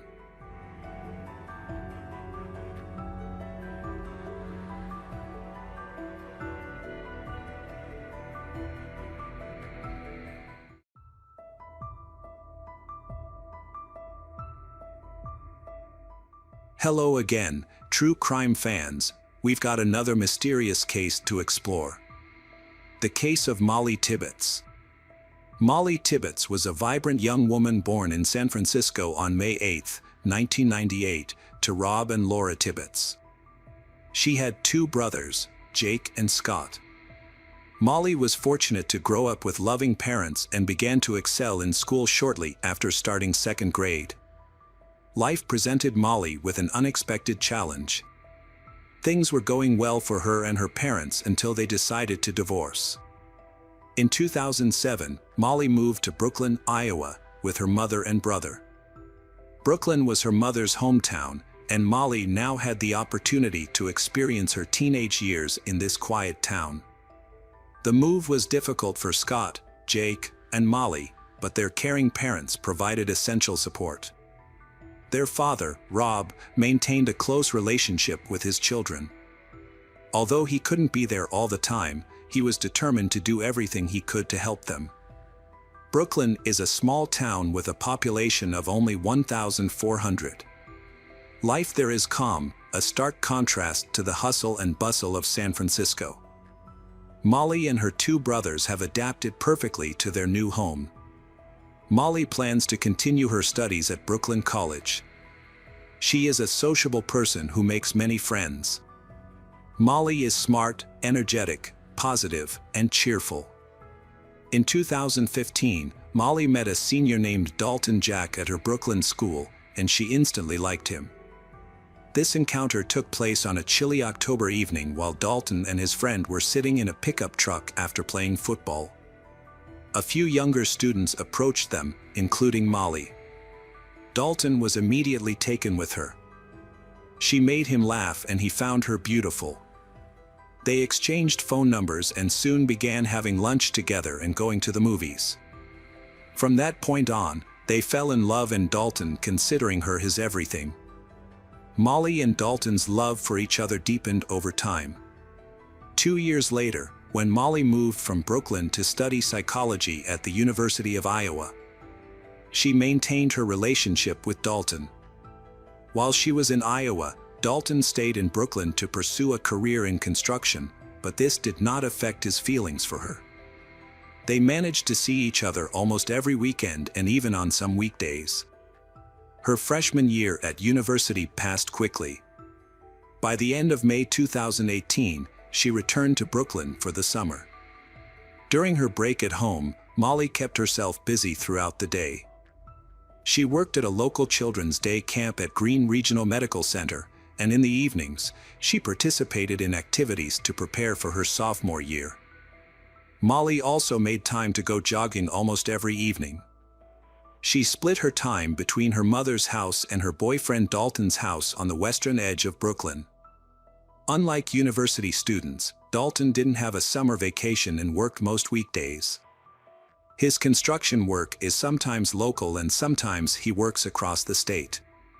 On July 18, 2018, Molly visited Dalton's house. Dalton lived there with his brother and their dogs. But both of them worked away from home. Dalton was working on a project on Highway 61 near Oak. Molly agreed to take care of the dogs and stay at Dalton's house to work and study. It was a hot day, so Molly stayed inside with her dogs and her laptop, hoping for a cooler temperature. The day seemed normal. She spent her free time chatting with her boyfriend on the phone, looking for something to eat, or engaging in conversations on Twitter. As the sun set, the weather cooled down. This is a good time for Molly to go for a run. Around 7:30 p.m., she left her laptop open, sent Dalton a selfie, put on her workout clothes, and headed to the cornfield for her workout. However, Molly never returned. She was missing that night. Dalton, who had not heard from her that night, assumed she was just busy and had gone to bed. But the next morning, when Molly's messages remained unanswered, he began to worry. He contacted friends to ask if they had heard from Molly, but they had no idea where she was. All of her social media accounts are inactive. The panic really began when her boss called Dalton to find out why she had missed work. Molly was always on time for her job and had never missed a day before, so her absence was unusual.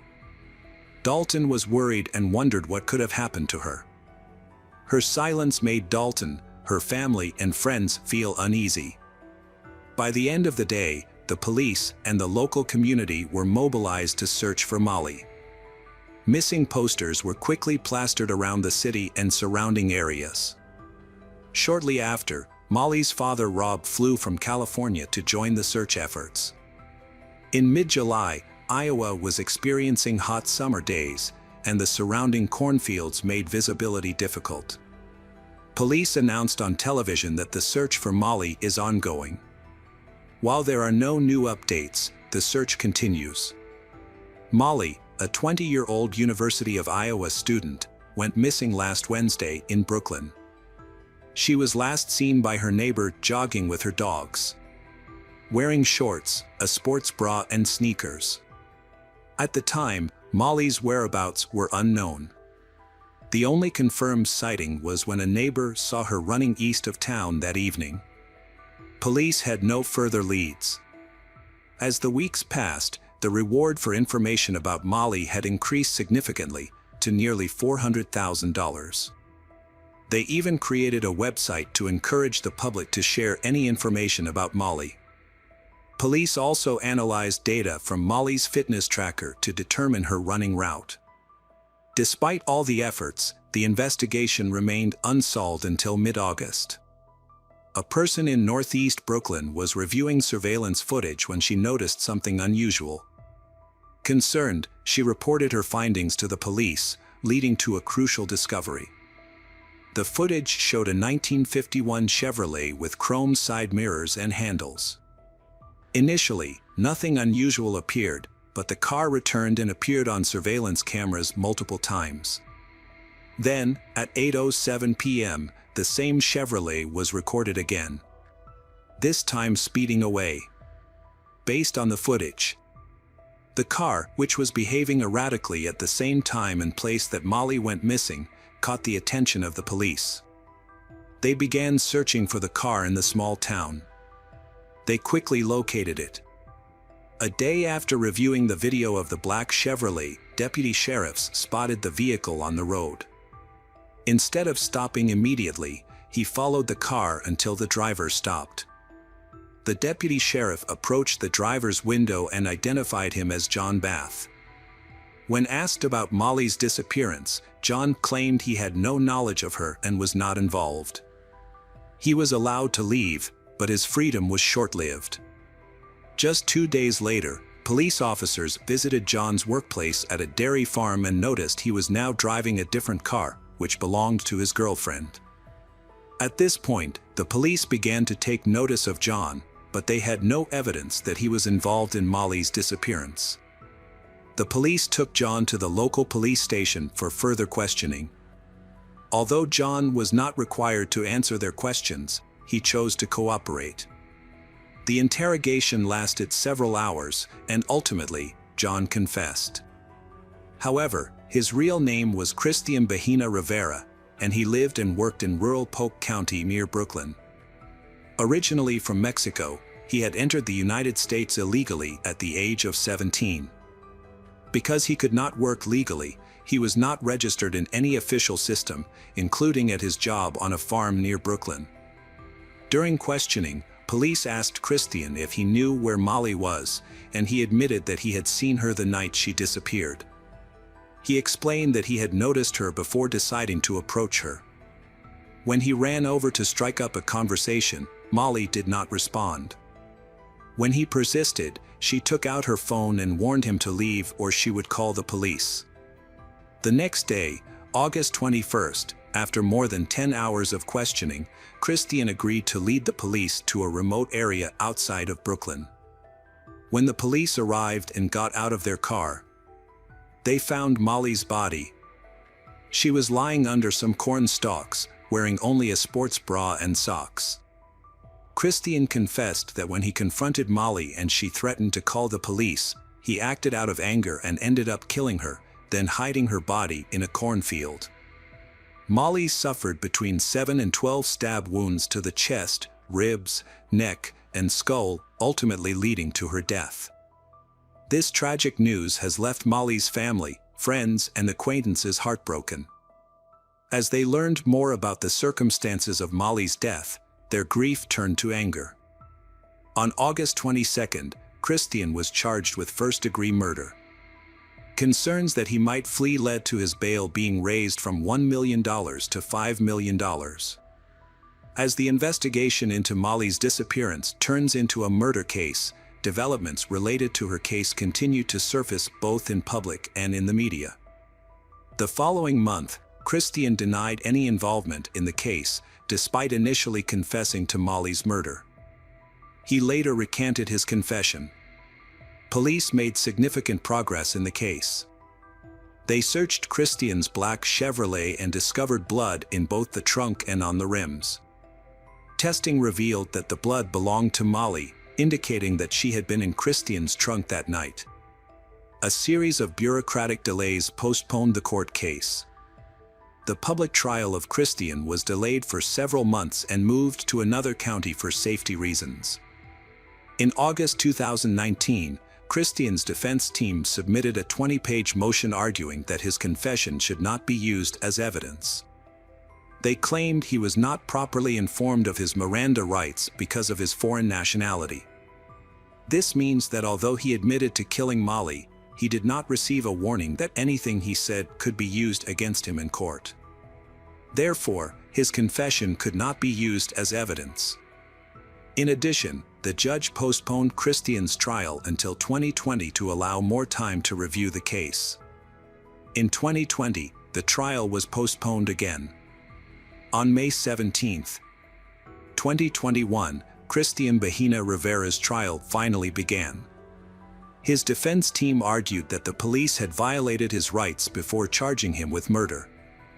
They claimed that the police had used illegal interrogation methods to force Christian to confess. When this approach failed, the defense attempted to blame Molly's boyfriend, Dalton, claiming that he had cheated on her 3 years earlier and then killed her. However, Dalton had a solid alibi for the time of Molly's disappearance.